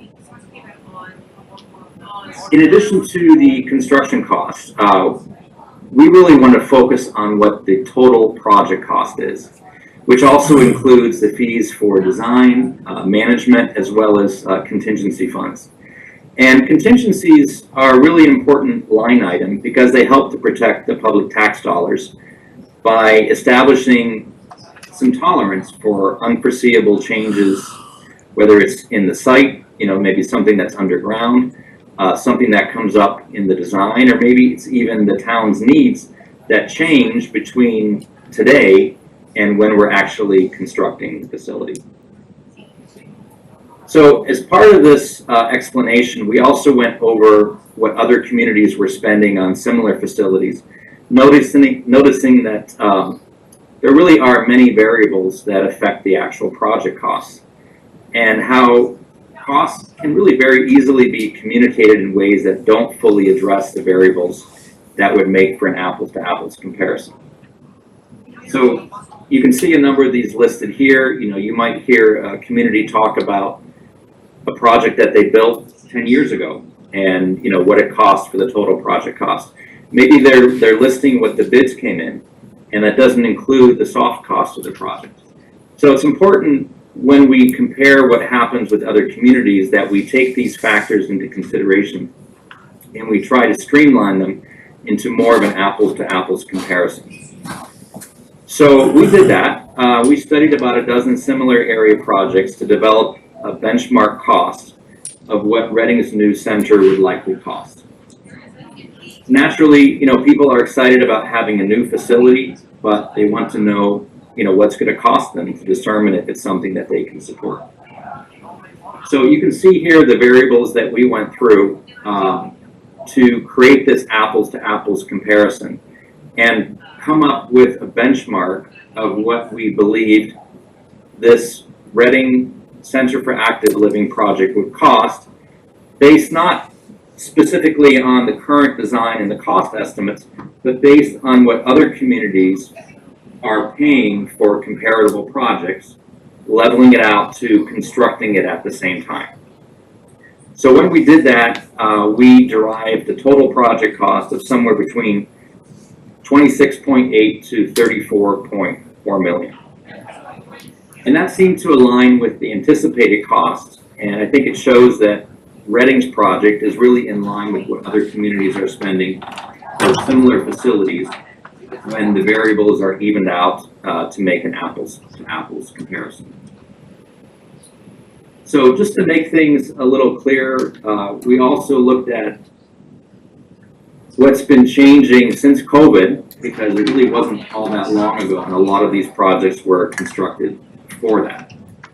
So you can see here, you know, with this graph that since COVID, inflation prices have really surged quite a bit, and that is impacting the current pricing of projects. We also looked at both global and regional trends to see how those further impact project costs, and we shared all this information with the public, again, just to help to educate the general public who doesn't maybe typically deal with construction costs and design costs and understand all these different factors, so that when they're making the decision about whether they want to spend a certain amount of money in a project, they have that background information to contextualize it and determine whether it's a good decision for them. So this just shows you that this is something that we do keep tabs on, and if you're interested in diving in more, we have a lot of construction cost information available on our website that you can dig into if you're interested. So where does all of this leave us now? Well, as you heard already, you know, we've been going through the estimating process. So as of last Friday, we completed the initial cost estimates for this phase. We had two independent estimators, and we're now going through the reconciliation process. We had a meeting on that this afternoon, and the reconciliation process is basically to flush out the discrepancies between the different cost estimates, because it's really, you know, especially at this stage, it's really more of an art than a science to determine what the anticipated construction costs are going to be for a project. So we expect to get the reconciled estimates back later this week. But as you heard, you know, we are seeing that the costs do appear to be lining up with our hopes of keeping the project below that $30 million threshold. The PBC is very committed to working hard to provide the most affordable project for the town without sacrificing the necessary programs that are needed to support, you know, the citizens of Reading, and enhance social services. And in addition to the cost estimates, we've also been completing a schematic design review. We've had nearly a dozen individuals provide feedback. I think we had over 250 comments that were sent to the design team. And BH+A is now reviewing these comments and will be providing feedback to the PBC along then with the estimated cost. And so with this data, the PBC will sharpen their pencils, work through the decisions to arrive at a responsible and appropriate project budget for the recal facility. So we expect to have that budget complete as early as the 18th, but we have kind of built in a buffer week if needed. And our plan is to return to you on the 18th with the project budget and then have you vote on it at your March 4th meeting. So after that, it'll go to the Finance Committee for their support and then to town meeting and to town vote. So as I mentioned, we've completed 2 public forums so far, as well as a lunch and learn. And we do have more scheduled in the coming months. It's important to get all of these messages out to the public, keep them informed about what's happening on the project and what it's going to cost. And as we look ahead to the coming forums, we plan to have also the tax impacts available to the public, so that they'll have a clear understanding of not just what the project costs are, but actually how it will impact them personally. So that's pretty much it. I'm happy to answer any questions, and Joel and Pat are also here. So I'll turn it back over to you. All right, who wants to go first? Not Chris. Who? Go, Chris. Thanks, Carlo. In my 5 questions was a lot less time than other people. Okay. It was very expedient. Let's go. Very expedient. So I guess my first question, I meant to ask it at the public forum last week, but the first time that I heard about veterans, recreation, et cetera, moving over to the new center was during that last public forum. Maybe I haven't been paying attention and it's been in there the whole time. But my follow-up to that would be, what are we going to do with the area that is currently in this building for them? Is there a plan for that? So I don't know who's going to answer that, or if it's been brought up. I don't think there's I mean, we need space in this building, and there's a lot of people that are in cramped offices as they are. We can always use that space downstairs and repurpose it. I think it would probably be a combination of office space and maybe for some storage. It's not a very big area down there if you're talking about the space in this building, but we could definitely use it. So how many people would that be?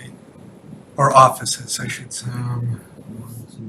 Well, there's two downstairs. There's 2 offices plus a wide open area where we have about 4 or 5 cubicles. So all of that would go? Technically, it'd probably stay, and then other people All go that in. staff would go. What's that, Jim? One position would stay. One position would stay, Yeah. right. The That's- rest yeah. Which one would stay?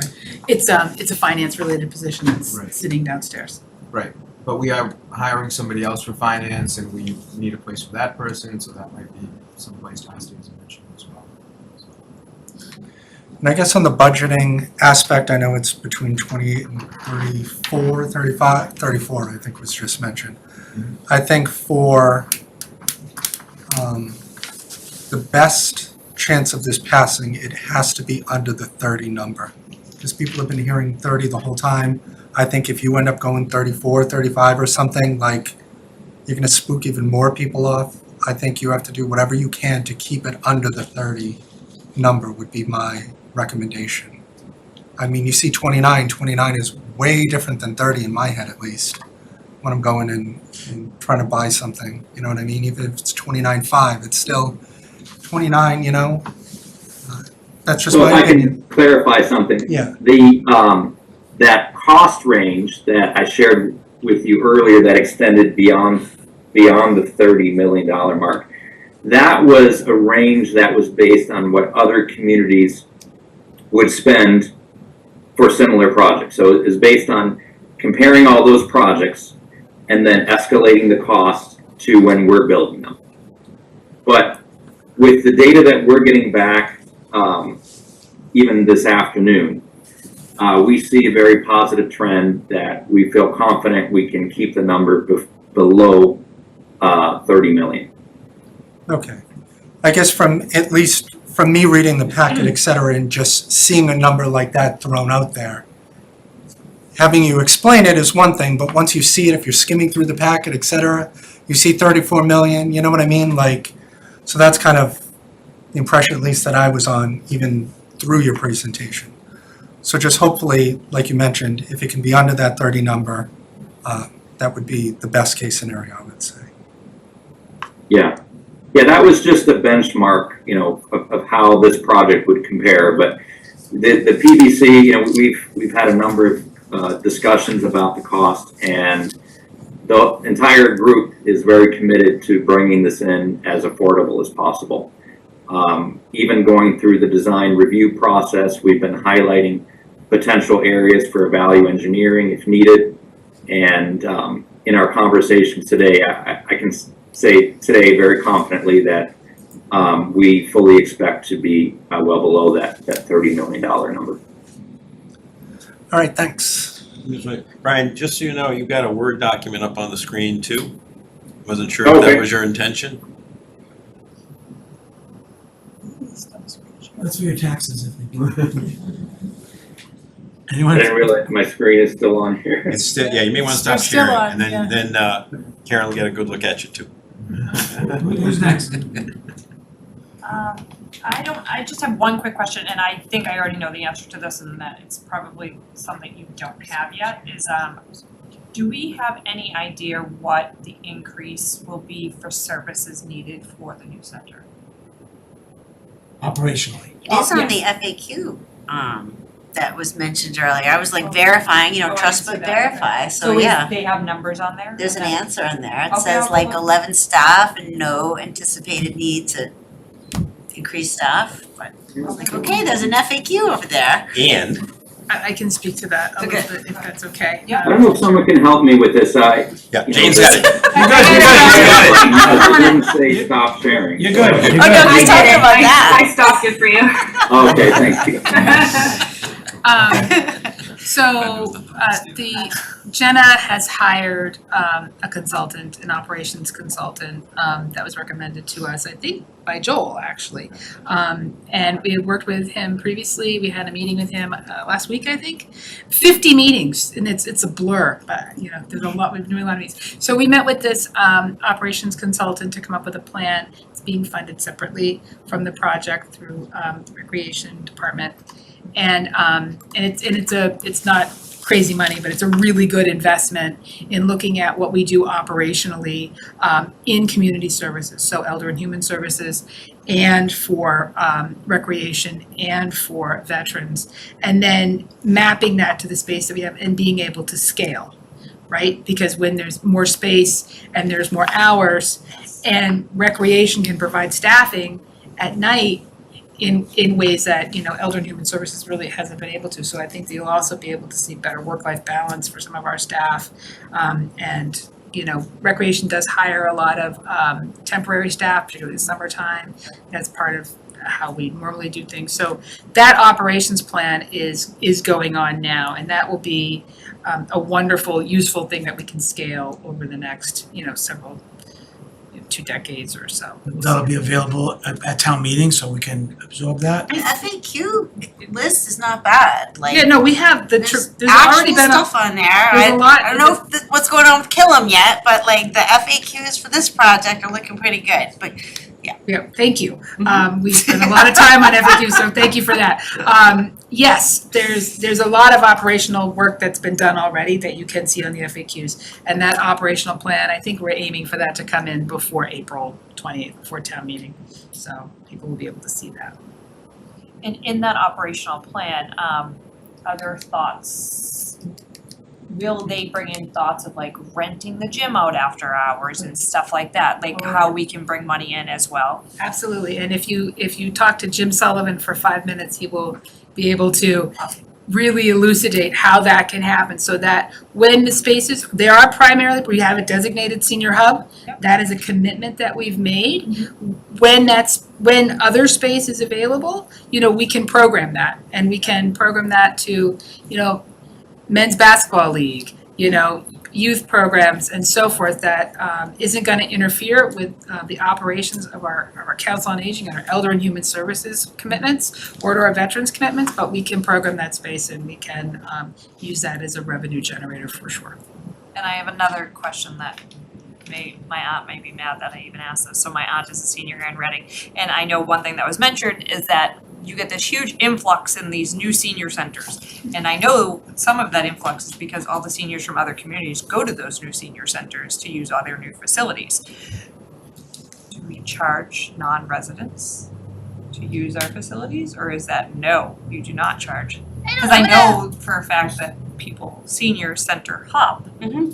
They do. Yes, they definitely do. Yes. They definitely do, and there's a culture sometimes around a little bit of that as well. I would defer to Chris if we charge any non-residents right now for our services, our Elder and Human Services Administrator. Yes. If you can come up here, Chris, that'd be great. Sorry, Chris, to put you on the spot. I didn't mean to put you on the spot. I don't know the answer to that question. Right. Thank you all. Right now, we keep the fees down.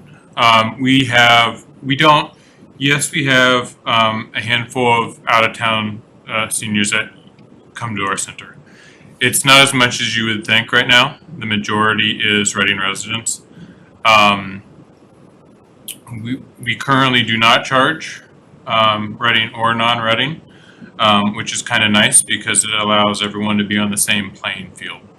We have a lot of seniors in town who cannot afford to come, but we can't really ask them what their income is or whatnot. So we try to keep it on the level playing field. The priority is always, But the every time priority. I call up, it's like, you gotta be a Yep. resident first, if it's, Yep, I was just gonna say that, priority is always Reading residents, especially for our bigger events. For our smaller events, I kinda like to have, some people from out of town come, try to get them in, because we do have a lot of people who donate, and who support, our services, who don't live in town, and I respect that. They just, they make our center their home, which is really nice. Now, with that said, again, top priority is Reading residents, older adults. And I wasn't saying that we should charge residents for the use of the senior center, I just didn't know how that worked. I have been talking with Jenna, and discussions will be picking up here soon, that we will be charging, thanks to ARPA, we've been able to keep, no fee. But soon we will be looking at charging a small fee for things, for activities to kind of offset some costs. So that's something that we are going to be exploring here quite soon. Thanks, Chris. Thank you all. Thanks, Chris. You good? Yeah, thank you. Just a quick comment. Joel, could you just talk for a minute about, as the gym came up, that side of the building?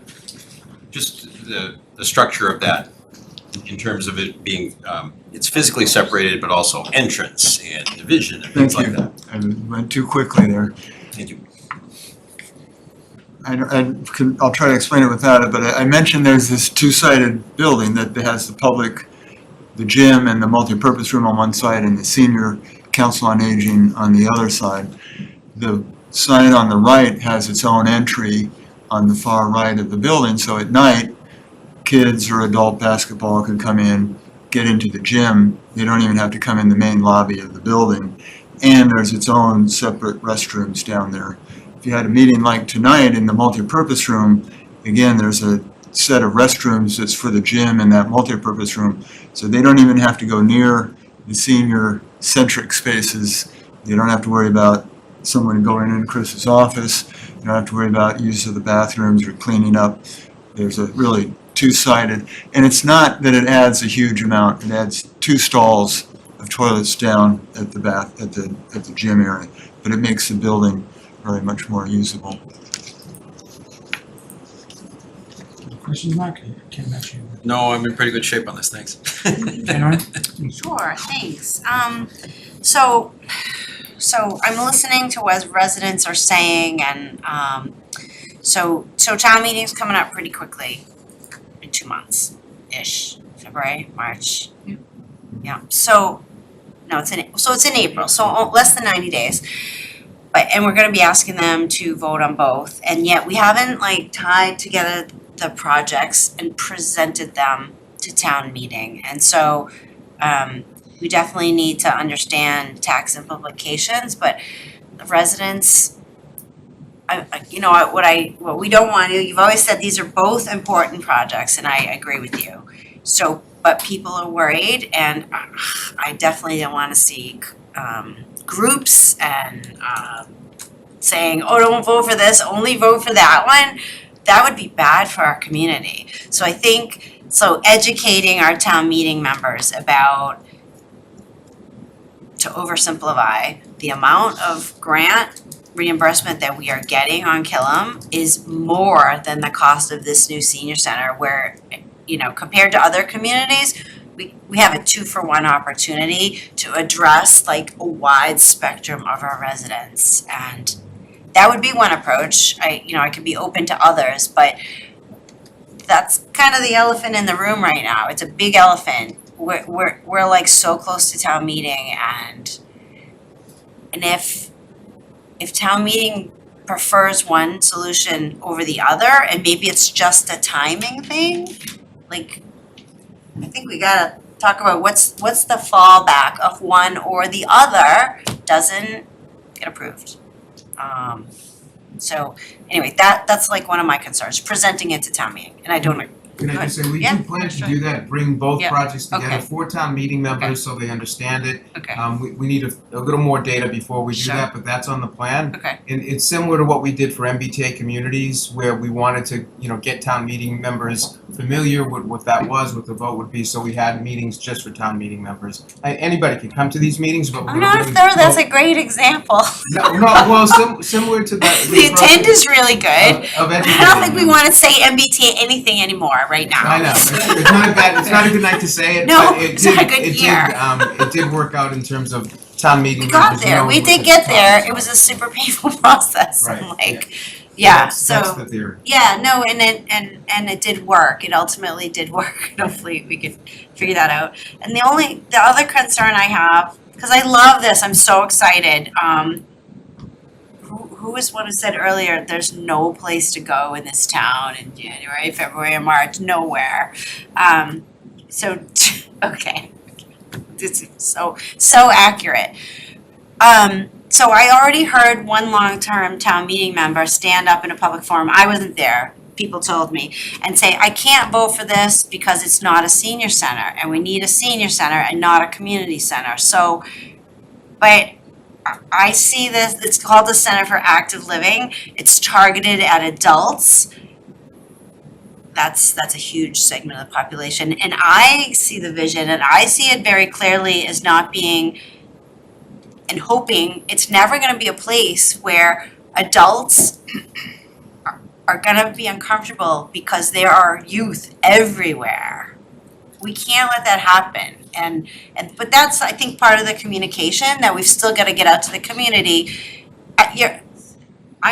The facts, it already says what hours it's gonna be open, it's gonna be open on the weekends, I'm like, yeah, I'm like, sign me up. So this is great, this community would so benefit from this, and we are gonna have so much more capacity and space than we have now as our population grows, but those are some of the feedback and concern I'm already hearing, and before they even know what the bill's gonna be, so. Those are my general concerns, because I love this, and wow, the facts, they're awesome, the FAQ page is like really good.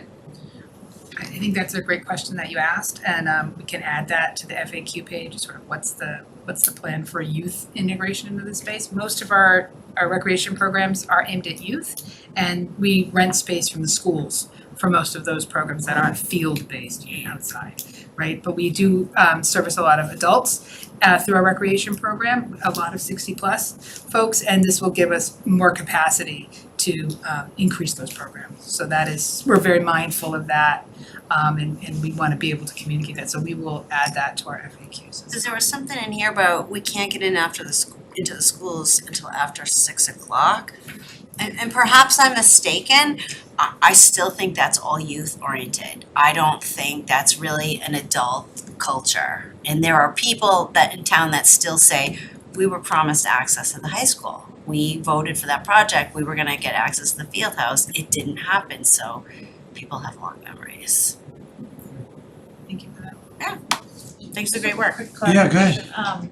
This is not gonna be an April town meeting, it's gonna be a special town meeting in May. Yes. What's this? May 1st. It's the same. No, maybe not. So, It's let's within- explain. Yeah, Good. So it's gonna be a special town meeting within town meeting. So town meeting's gonna start as usual. End of April. End of April, We're April just gonna 20, extend. the first Monday. And then the plan is to have the special town meeting on the Thursday, which is May 1st. And that'll deal with just both of the projects. And hopefully that there'll be one night, and we can close that town meeting, and that puts us on track to have the election happen. So that's, legally, that's what's happening, so. Can I talk about, you talked a little bit about, well, let me respond first, Karen, to what you're talking about, kind of, thinking of a plan B.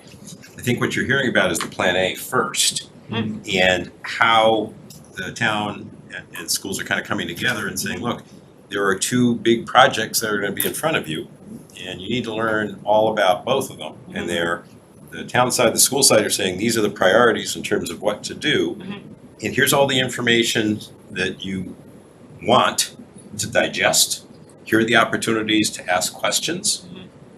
Here are some sessions, videos and whatnot for town meeting members. Here are all the different things so that you'll know that it's there. And if you don't, you got all sorts of places to look and find out what's going on. But I think the community needs to also understand that these aren't two silos that are running separately. They're Seems not. like they are at the moment. And we I still don't can pull disagree. it, we I can don't still pull it disagree. together, but it's kind of, we're like at that window where we gotta make that call and do it. Right, Right? right. Okay. We're one town. And the priorities are here. It's coming forward to town meeting this way. We need to be working together to get them done.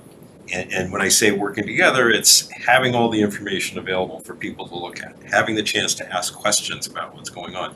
The public, so it's 50, but there's more, sorry. It needs to be out there so people they're gonna absorb it the way they want to, including some not until the very last second or even past the last second.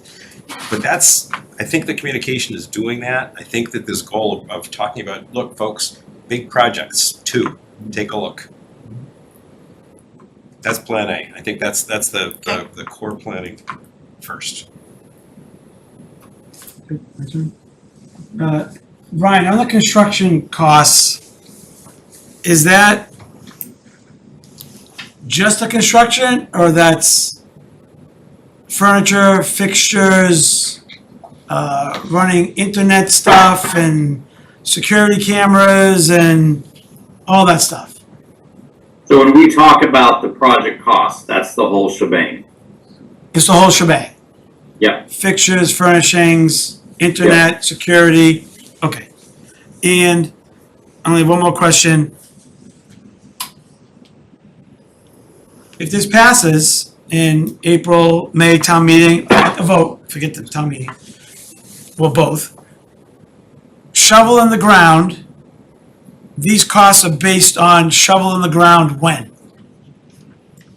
We would expect that it would go out to bid in January, and then the contract would be awarded shortly after that. January of 2026. Okay, and any delays in that would do what to the project as far as costs? Add what? I wouldn't go backwards, I guess it would add to it, right? Yeah, it would add escalation costs, but we do have some contingencies built in already for that. So some of that could be absorbed. It depends on how much time you're talking in terms of what it would cost. Right now, with the current reconciled estimates, we're carrying 3.5% annually.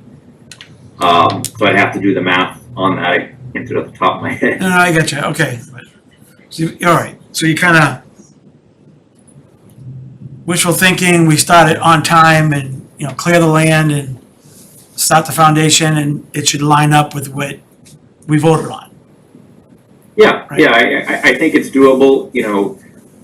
Joel and I talked about the schedule today, and what's doable with his team and what we can reach. And I think we arrived at a good date. It's a date also that works very well for getting the bids in, which will also help the project budget, because the truth of any project is that the final costs aren't really known until after all these things happen. We estimate, Yeah. and we believe that these are absolutely reliable numbers to go on.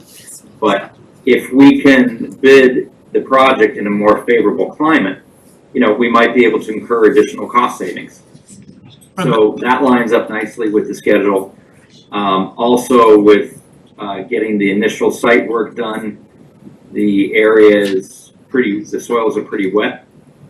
So that was also something that we reviewed today, that having colder temperatures will make that early work a little easier. Okay, so within the, I'm gonna call it 29 million, so we can all breathe a little bit. In that 29 million, there's the contingency, Yes. right? So January, you put it out to bid, everything comes in at 35 million. What happens to the project? We have to go back and ask for the money, correct?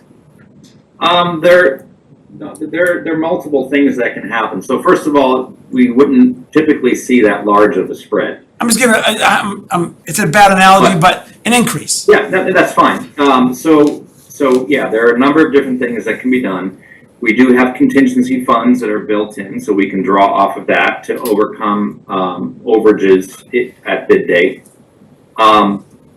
We can also look at value engineering the project, and we could look at rebidding. So all of those could happen without going back to the town for more money. Okay. Why wouldn't value engineering be considered already? Well, it is being considered for what we're doing right now. We're looking to get the most cost-effective solution out there. But if push comes to shove and for some reason there's some big unexpected change in the construction market that drives prices up, sometimes you need to dig it a little deeper in order to see a project realized. Okay, that makes sense. Yeah, I've been through that recently on another project, but yeah, you can still have successful outcomes. No, thank you, that helps a lot. Oh, if we could just add a little color to that. As we go through the process, right now, there's probably, Joel, 10 alternates on what we're estimating.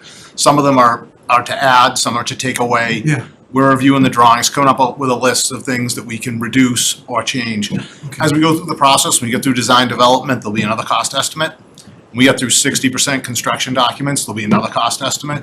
90% construction documents, a third cost estimate. Okay. So there's 3 more cracks at doing an estimate, looking at where we are, and who knows what's gonna happen in the next 12 months.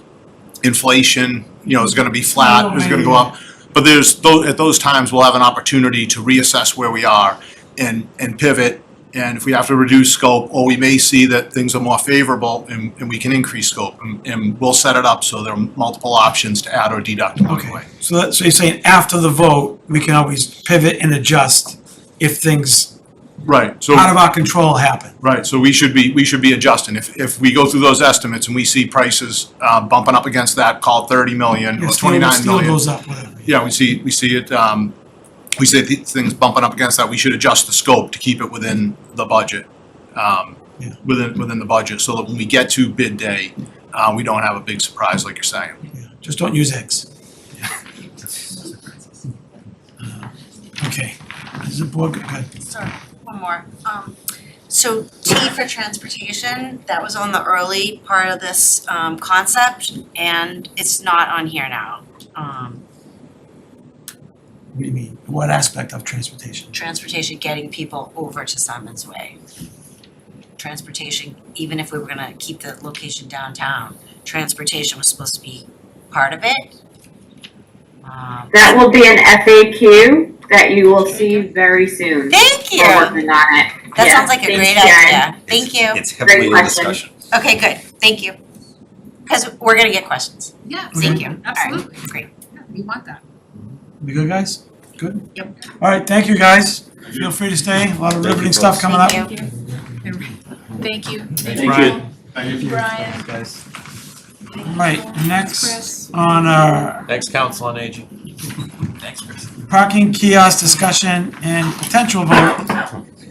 And I guess I put potential vote, not knowing the emails that we received, but I put potential vote in case we need more time, so. We can have a quick discussion. I think some of us, have strong feelings about this, both ways. So whoever wants to start, I'll start. okay? Yeah, please. My decision or my thoughts on it haven't changed. I think Park did a good job with the information they had at the time. I think data and parking issues downtown have changed since they made the decision to put the kiosks in. this was not Park's fault, but also the process of having these kiosks and having 1 hour free really isn't a great work with how the kiosks work. They're not meant to be used like that. And that's not their fault. I think it was kind of a jump at the gun of buying the kiosks. But I will not support reinstating them. Anyone else? Mark? Sure. So I think the parking situation has changed a little bit, but if anything, I think it's even stronger in terms of the case for why we need to do these kiosks now. We unfortunately had the problem of a tough launch at a tough time with a lot of problems. So I think we're colored by that and kind of stuck on the rut.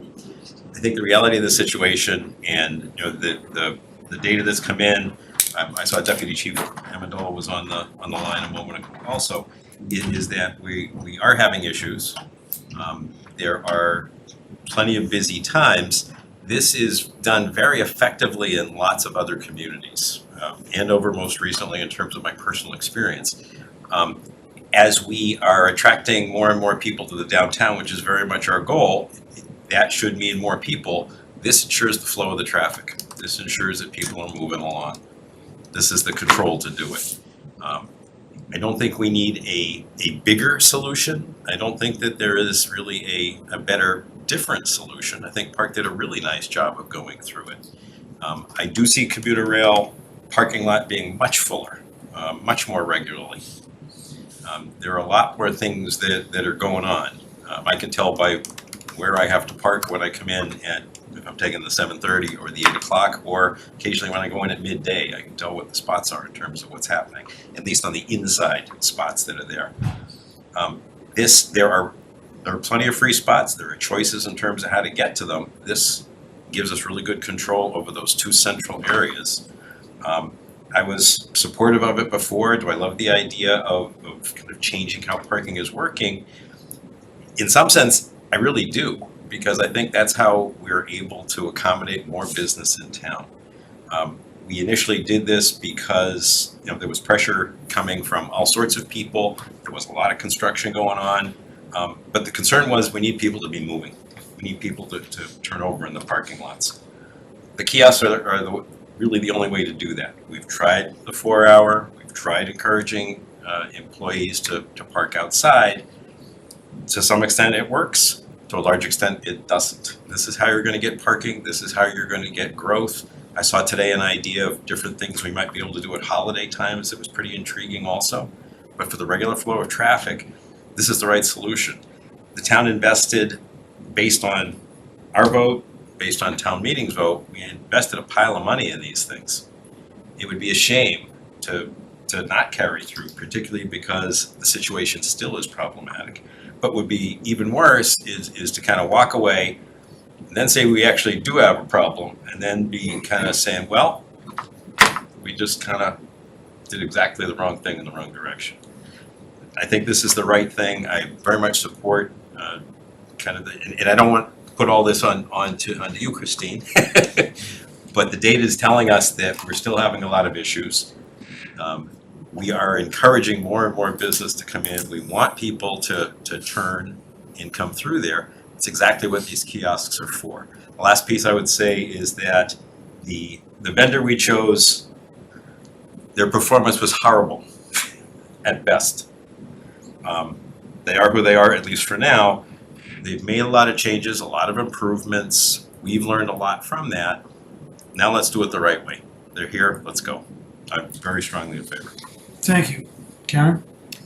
Yep, I would just echo an awful lot of your comments, and, May 20th, 2022, it was reported in the paper that town meeting approved this. The way our government works is town meeting, we put the warrant article on, we agreed with Parks' hard work,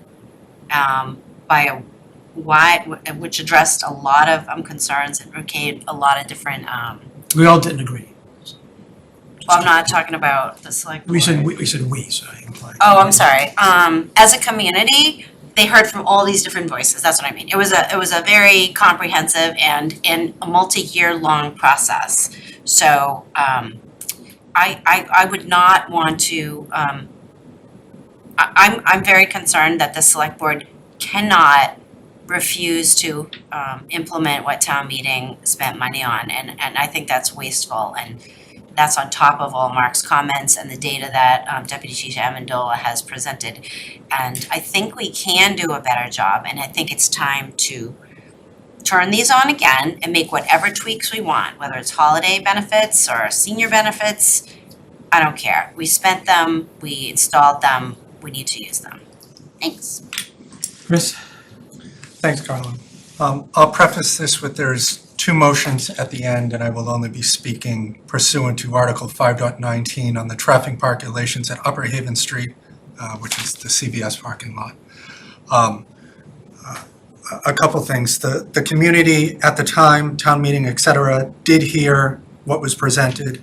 Unfortunately, the data then conflicts with the data that actually exists today, which, as I explained last time, I was going, my vote, et cetera, going back then was based off that data.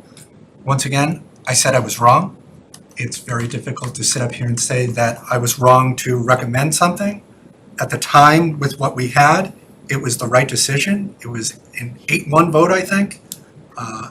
Only one person rejected it.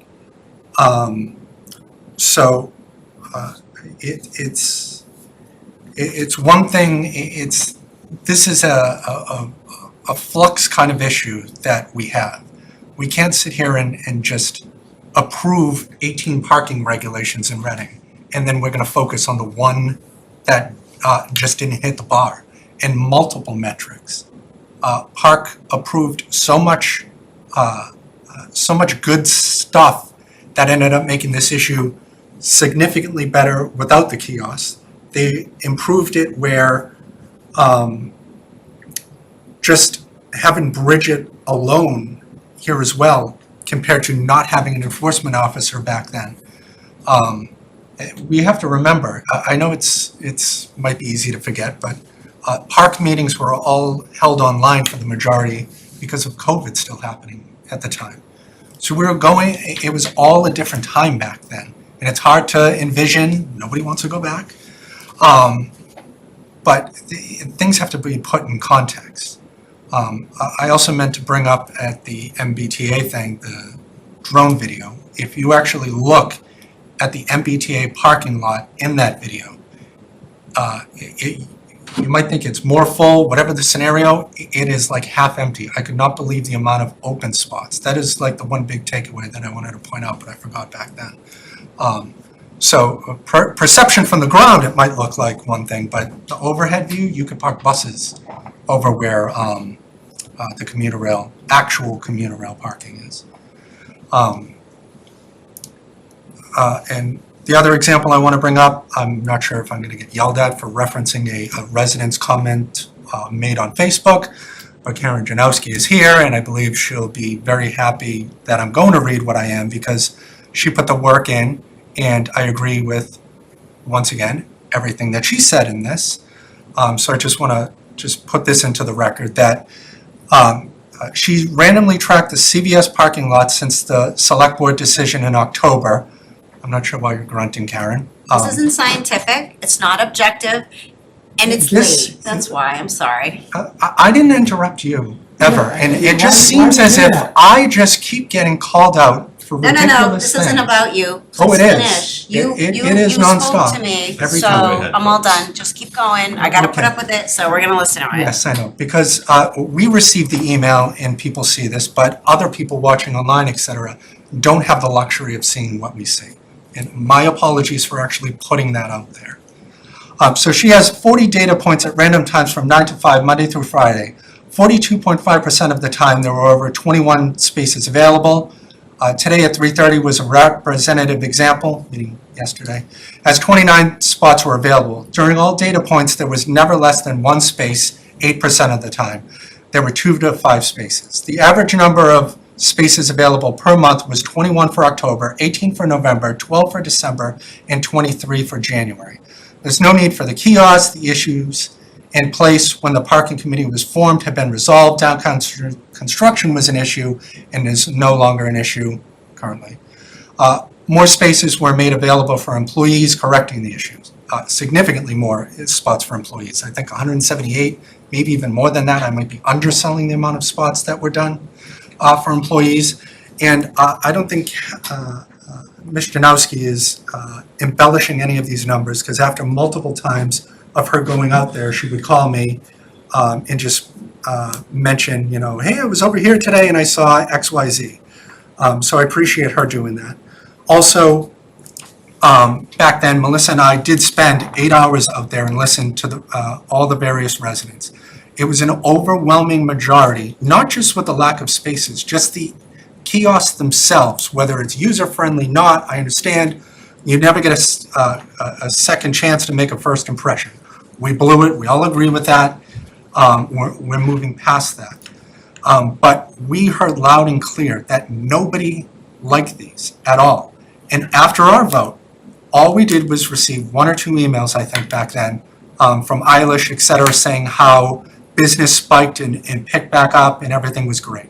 And we have not received a single email until an hour before the board meeting tonight, going one way or the other on, I haven't had a spot, spots have been wide open, any kind of feedback at all from the public, at all, on anything. Nobody complaining about lack of parking or that there was an abundance of parking. So for me, I don't see the reason to shake that up once again. The other thing, it's not in the packet, but I did ask Jane to follow up on if we can sell the meters, et cetera. She sent me an email, maybe we get $35. That's never happening. I think we can all agree on that. We're not selling these for $35 is, what's the word again? Not salvage. Oh, surplus. Surplus. You can surplus them. Yes, that's not, yeah. Just seeing that number, like no way on planet Earth would I do that. Did you have something? I did. Okay. Actually, yes. One of our staff members has been pressing IPS on, you know, they won't buy back the kiosks, and so they've been, you know, kind of like, is there a secondary market? Do you blah, blah, blah? And so just before the meeting, Andrew McNichol let me know that IPS might know of another community that would be interested in purchasing them. So again, it's not gonna be a full price. We're not gonna recoup our costs. Our costs are a little under 10,000 per kiosk. So hearing that, I would like to see what happens with that. I did see in there about the senior stickers, et cetera, the example that I brought up last time, because that, you know, a good portion of the feedback that Melissa and I heard were seniors, et cetera, running in or but going in just to pick up prescriptions and leave. And I understand we might all think using the kiosk is easy, et cetera, and it was an issue for even us to do it in the beginning, but some people don't want to do that. So perhaps doing the senior parking sticker scenario, we have to explore more of that to see, not just here, because it would be for anywhere. And then the other 4 spots, so behind CVS is currently 4 parking spots plus a handicap spot. I would think if I was ever to agree for the kiosk to go back over here, that those 4 spots should be 15 minutes strictly enforced, where Bridget comes in to do whatever work she's doing for the kiosk anyway. And if there's cars parked in those spots, that's when she can time them. And then by the time she's done with checking all the other kiosk people, et cetera, if those people are still in there after the 15 minutes, you get a ticket. And then eventually, people are going to realize they are really only 15-minute spots for those people running in the back door.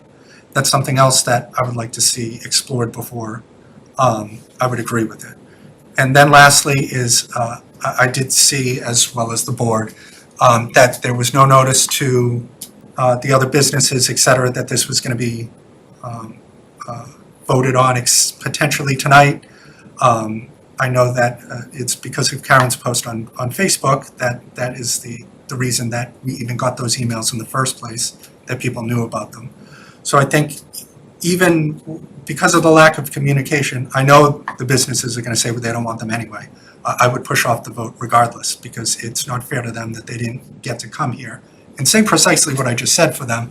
But still, we can't just sit here and just keep doing not bad stuff over and over again, but just repeating the same misgivings or whatever that word is for what we did back in October. You know what I mean? Like the communication has to be there. I know you spoke with the businesses, et cetera, maybe back then regarding everything, and I don't think that maybe you knew to do it now, or maybe you did. I don't know if you want to speak. Like how it was handled this time around, was there feedback and people are telling us wrong information? No, I mean, I have to take responsibility, step up and say, no, I did not reach out to the businesses and should have. And so when I got a note from Eilish overnight, I realized, yep, she's absolutely right. Given that I had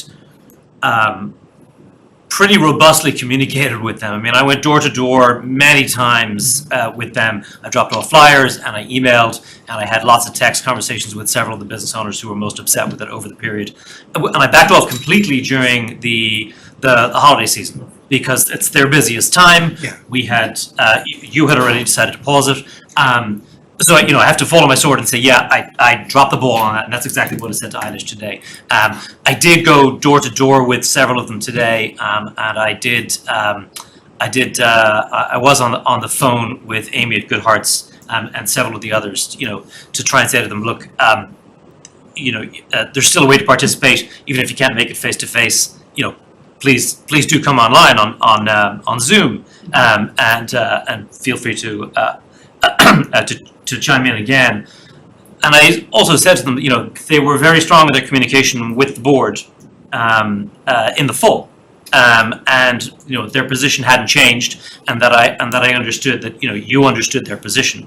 Not to speak on your behalf, but I think they were very clear, so that you would be assessing all of that feedback and having paused, then reassessing what's going on. So it's on me. I will be putting a process in place so that there aren't things that will affect the stakeholders in the business community that I should make sure I stay in front of them on. And so I think I'll do better than that in the future. And Andrew, do you have a timetable maybe when we would know whether or not we could recoup some money if we were to sell them? Are we thinking like it's a week or like 6 months from now, or? I can reach out to Poke IPS further. It was a short response of maybe one community, and there was no cost detail, there was no schedule of need there, so I can try to probe them further on that. It's certainly not a promise that even that one or two community is interested in a refurbished kiosk or used kiosk, but we can try. So. Lightly used kiosk. There doesn't seem to be much of a market for it, based on our research. Yeah, I mean, should ask them how many other communities have ever asked to do that. I have, it's been none. Yeah, so So, it's okay, we're unique. I'm sure there's some communities that their kiosks fail sometimes and they need. yes, there is failed kiosks Totally different than and what we're doing. replacements, but like in And I'm terms sure of you're right about that. IPS communities who use MS4 kiosks that happen to need one or two extra Right. lying around at a cheap value, at a lower value, I should say, like it's a slim market, so it's just trying No, to. I knew that. I just was wondering, if they did say, because, oh, hey, so-and-so's looking for 2 kiosks or whatever. Yeah, I'll push them further on it and say, hey, there might be some real interest in that. Can we get their contact, or can you just play middleman, and how can we kind of put some details here? So, Thanks. Yep. That'd be helpful. I think what Ms. Janowski did is exactly what I did by accident.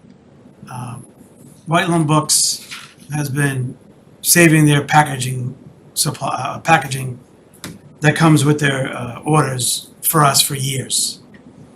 And this year was an exceptional year for them. I don't know if they're just buying more books or selling more books. I'm guessing both. So I was there once a week for months in that lot at different times. And never once was there not a place to park, or at least 10 spots. So to me, that matters. Random times, morning, afternoon, 4 o'clock, 10 o'clock, whenever I could get there. That's once a week for several months. And yeah, it wasn't every hour on the hour, but I got a sense that what the pause and just in general, moving the employees out. And Park let's not forget, Park just wasn't tasked with the kiosks. They were tasked with many things and many recommendations. The kiosk was an aspect of it. So if we were voting today, you know, I'm the only board member that didn't support the kiosks. When we did vote, it was 4-1. That would be the same vote today, 4-1. I mean, my vote would be still for no. So if we were voting today, I would not support reinstating the kiosks for a number of reasons that I'm not gonna go into that we discussed here tonight. Everyone's made good points, but I just don't see it. I've never been supportive of paying to park in downtowns. I know a lot of communities have it, but Reading, as much as we're in the forefront of a lot of things, we're late to a lot of things. You know, we were a dry town. We were one of the last dry towns in the state. Why? I don't know, but us and Belmont were like the two outliers for the longest time. So change is not accepted that well to me here sometimes. On certain things, yes, some things, no. This was a really shock to the system, and based on that, I think we should postpone it for a couple weeks. I'm ready to vote, but I think in fairness, and thank you, Kevin, for, you know, speaking about what didn't happen, and, you know, that happens, and we apologize and we move on, and we try to fix it. So I would take a pulse of the board as to, we can put this on the agenda for whatever the date is, the 18th, or we can vote now. Yep. So, all right, so just to be clear, if we put on another agenda item, it's to give Eilish an opportunity and come in and tell us everything she told us in the fall, and to disregard, and to ask the chief to come in, and deputy chief to come in again, and I don't see the point of that. I think, So you're ready to vote, to take a pulse of the board. yeah, I am pretty sure, well, go ahead, take a pulse of the board and see where we are. I'm pretty sure that the majority of this board is gonna vote to disregard the wishes of town meeting and the park committee. So be it. I don't think 2 weeks is gonna make a difference. Okay, Mark, what's your opinion? So two. One, I think there seems to be a unanimous belief that there is not a lack of parking in Reading. So that's a little bit of a change from when we were last time we had the discussion, at least last year when we had the discussion. So maybe that's an important thing for us to all listen to. Second is, I would encourage us to be double ticketing now and going forward. Why not? We should be. It's the right thing to do. It's incentivizing the right stuff. It's job security. There's a bunch of things that come with it. I don't think there's any new information that people are gonna be able to process. The experience you had, I've had very mixed. So today, there was one spot that I grabbed. I was lucky I got it. The lot was completely full at 3 o'clock, CVS lot. So it's not the case that it's always wide open. I didn't say that. Yeah, but I'm just suggesting that if we're looking for individual experiences to define what we're doing, then that's gotta be part of it also. I was there weekly, you were there today, at 3. But I've been there other times also, and I can find spots more easily. Fair, it's fair. But it is what it is. I think, you know, I'm listening to kind of what's going on. Anyway, I would kind of make that observation about there's plenty of parking, that we should be double ticketing to kind of, I guess, encourage the right behavior. You know, my pulse would be, no information is to come. Let's vote, take it off. And just, and I appreciate that. I think that the whole goal of this, dating back years, even before park, was always parking management, not parking solutions. Not so. Well, parking management solutions, put the 3 words together. We're never gonna fix parking for everybody. There's discussion of a parking lot and a variety of other things. I'm just saying, being realistic, we're never gonna make everybody happy, whatever we do. Agree. That's kind of my point. But we don't need a parking lot. We need parking management. Yeah, and this was an aspect of that parking management, among other things. So, I'm getting a sense of what's going on here, I totally get it. Let's have a motion, we're gonna have 2 motions, because you can only Yeah, I'm gonna leave vote them. on one. I'm gonna leave on the discussion and voting on the second. Oh, okay. So let's do a motion. Move to direct the town manager again to collect parking fees pursuant to Article 5.19 of the traffic and parking regulation in the Upper Haven Street municipal parking lot from X to X, which means. So it'll be the From opposite today? of that from what you're voting on tonight. So what you did before is you voted to have me refrain from collecting parking fees from a date certain to a date certain. So that's probably the same vote you would have tonight again. I changed it both, I had it both ways because I wasn't sure which way you were. So you want me to move to refrain the town manager? Yes. Is that, and then If that's the. from Right. today to 4 to Indefinitely. indefinitely? Yeah. Definitely is fine. Not gonna put a date on it. Always change it. Can you read it again, please? Yep. What was the word again, Matt? Move to So refrain. move to direct the town manager to refrain from collecting parking fees Okay. pursuant to Article 5.19.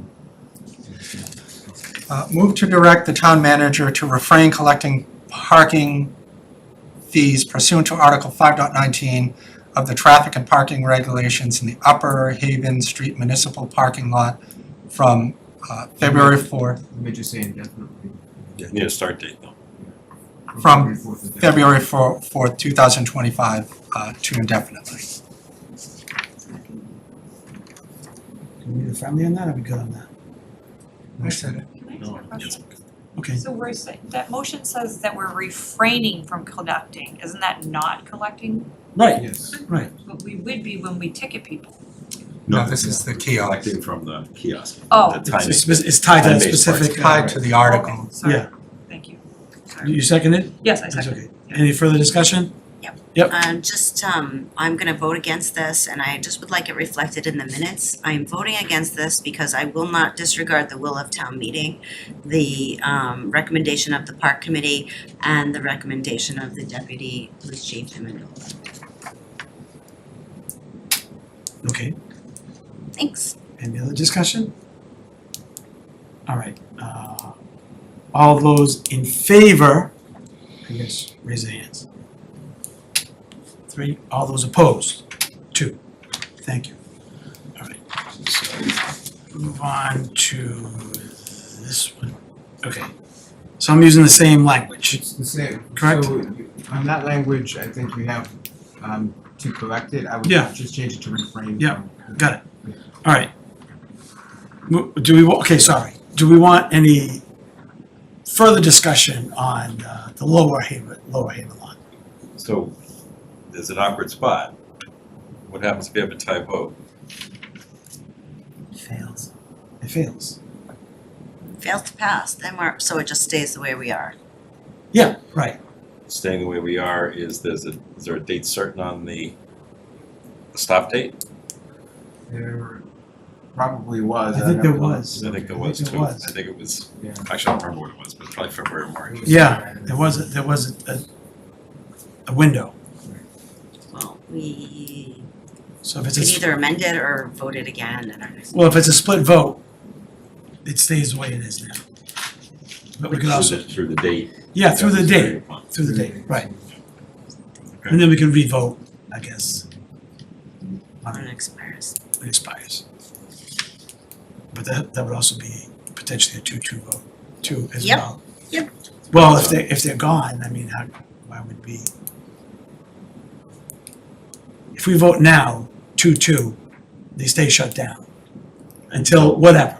That date is like not far from. Yeah, not far from here. So we get beyond that date, Chris can't vote. And then what are we voting on? I guess, I don't think we need to vote. I think the kiosk will start back up and if there were a split vote or it failed by majority vote. Oh, well, so we get a compromise. One lot gets shut down and the other one stays metered. Okay, that works. I can live with that. I have to look into it. I think we could look into that, but that's might be where it is. Okay, so we'll take to the task at hand. Move to direct the town manager to refrain from collecting parking fees pursuant to Article 5.19 of the Tracking and Parking Regulations in the Brandy Court Street Municipal Lot from February 4th, 2025 indefinitely. Second. Any discussion? Seeing none. All those in favor? Shocking. All those opposed? Shocking. All right, 2-2, Caitlin. All right, more fun, okay. What's the next agenda item? It's only 11, all right. Yeah, so this, I spoke to Mark to get more clarity on this because it was a little foggy when he mentioned it for future agendas, so the clarification is. Good night. Thank you. The clarification is, and Mark will correct me if I'm wrong, is that Mark has a conflict. A new conflict for when they regularly meet. It's not because he's not re-upping or anything like that. Right. So that's the conflict. So, yeah, so I have that correct. So the discussion would be, not much of a discussion, but who would want to be the liaison? So we have 2 liaisons on the second one. We do have 2, so. Right, so we can ask for another one. Yep. Or we can leave it and do nothing and just leave it with no vote, after. right? Yeah. Right. So I guess I would ask the board, other than Karen, if anyone else has the bandwidth to do that. Simply yes or no would be nice. I cannot at this time. Okay, I'd like to, but I cannot at this gotcha. time. This would be till the next term, till we reorg again. In one of the meetings, Monday nights, 6 o'clock. every Monday? Every 2 weeks? It's roughly every 2 weeks right now, I would say. It depends on kind of what key activity is going on, but typically it's gonna be once a month. Right now, I'd say it's more You frequent. talking about COA meetings? Yeah. Yeah. Second Monday of each month. Is the formal. However, Yeah. They've the been reality having is, more. we've been meeting quite a bit more than that at the moment, because of the project and the activities going on. But the regular will be second Monday. Yeah, I'm unable to do, I'm Yeah. in We the got it. classroom and can't get. No worries, no worries. And are they on RCTV? All? Yeah. Yeah. 6:30. Then I'll be fine to do it with Karen. Okay, so let's have a motion, please. Move to appoint Chris Haley as Council of Aging liaison. Second, all those in favor? 5-0, thank you. Wow, we're almost done. Only an hour behind. Future agendas, so I've laid out, I've been at the last meeting with Matt and Jane, I kind of laid out what we discussed on the 21st.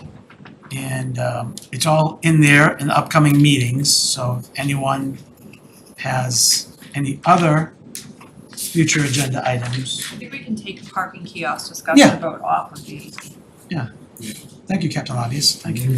I'm just saying. You had it covered. That's because I'm proactive. All right. Thank you, Melissa, for that wonderful recommendation. Anyone else? Great. I'm going far enough away for the backhand. I have one quick one. Oh, sure, for the 18th specifically, or just a future agenda? Just in general, is the double ticketing, regardless of the situation, should still happen anyway, Why is that a future agenda item? because we have to vote on it. Do we? I don't think so. Double ticketing, yes. I don't think. I think it's policy. I'll check on it to make sure. I don't think it, I thought It would that sound like she it would be didn't, under the.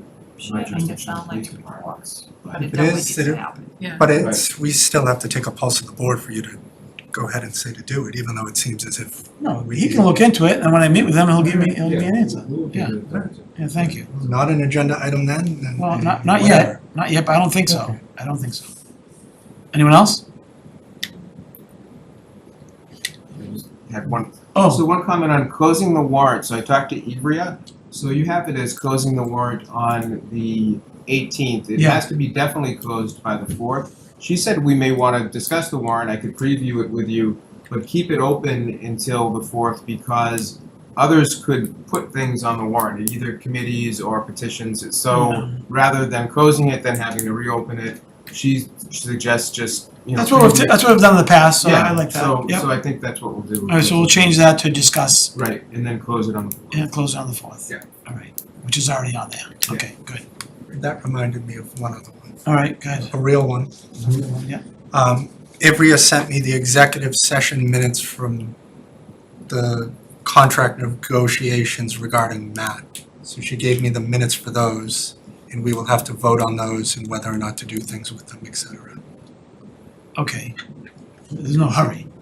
She said at the next meeting, which would have been this one, Okay. so for that next one, it's a, you know, we just have to approve the minutes. Yeah. Caitlin, so can you add that for the 18th, please? Approve executive session minutes for blah, blah, blah, Matt. Sure. Thank you. Anyone else? Last call? Yeah, I need your help, Jane and Matt, to accommodate the school's desire to get their process moving as quickly as possible. There's a deadline by which the select board would need to propose a warrant date, propose an election date. Special election. Right. What is that date? You should just keep that in So, mind. We have that. yeah, we have it. I don't know it off the top of They my are head. on track. They're on track. Yeah, no, they're on track. Absolutely, but discussed with that Laura- means Laura. the timing of a vote is an important thing Right, for us to, Vote on a exactly. special election. right. Oh, So okay. I would say April 1st is when you would call the election for the special election, because you have to do it by April 8th, and there's no meeting between then, so. we will put it on So for can I April. just put that on your April 1st? Yeah, I already had Caitlin add it to the look ahead, but we'll go over it with Carlo as well, so. So April 1st would be Yeah, set election date Yeah, set the for election. the Special. special. Special, yeah. Gotcha. Okay. And I see discussion here of two specials. Is it two specials or is it one special It's with just two one, things? it's just one special, Yeah, that's I what don't I know what we were saying on that, maybe at that. One special election. Yeah, one special election. Yeah, it Two. says in the, here, two It says two. logistics of but- two elections. But it's really Two just specials. one. We'll discuss it next week. One election, 2 questions. Right, Right. right. Why am I not seeing that? Under February 18th, second last item, Oh, discussion on February logistics probably process for holding two special elections.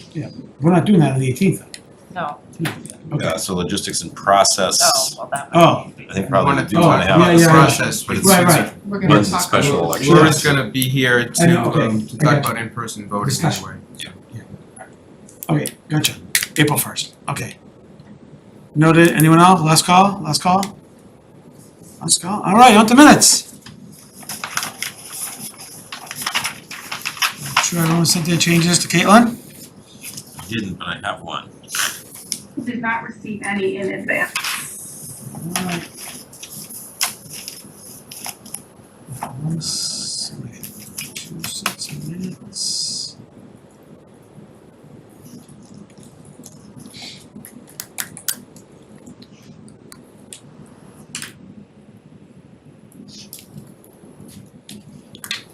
Anyone? Oh, you got it. Mark, do you have? On the 121 minutes, on page 2, paragraph under the future of the Pleasant Street Center building. 121, no, Are there wrong, Yeah, 121. 122. January 22. It says 121, sorry, the title is 121, it was 22, sorry. Yeah. The title of the doc is 121, but it's 122. Oh, okay. On the Jan 22 minutes, Yeah, page 2, future of the Pleasant Street Center building, last sentence. yeah, yeah. I think that it's more accurate to say, some board members mentioned the need for the building to generate revenue if they're gonna be running a new larger senior center elsewhere. Okay, easy peasy. Okay. Anyone else? For either one? Just looking, I have a comment. So in the January 7th minutes, I don't know who brought up the $100,000 donation made to the Trails Committee. Does anyone, was it you, Karen? Did you mention specifically the Diane, Avery Weigel, and Bob Weigel by name? Because I think it should be in there if you did. I think I'm fine with that change. I think it should, it's $100,000. Was there a name given that night though? I don't think so. I don't think so, that's fine, I think it's good to acknowledge them. Yeah, I think that's fine. Right? Yeah, okay. It wasn't made anonymous there. Well, not No, anymore. no. No. It was a press release, Mark. It wasn't, but that night, it was just mentioned of the. So Caitlin, the spelling of the names would be on the press release from 12/20/24 if you need it. But it's Okay. Diane Avery Weigel and Bob Weigel. I hope that's how you say their last name.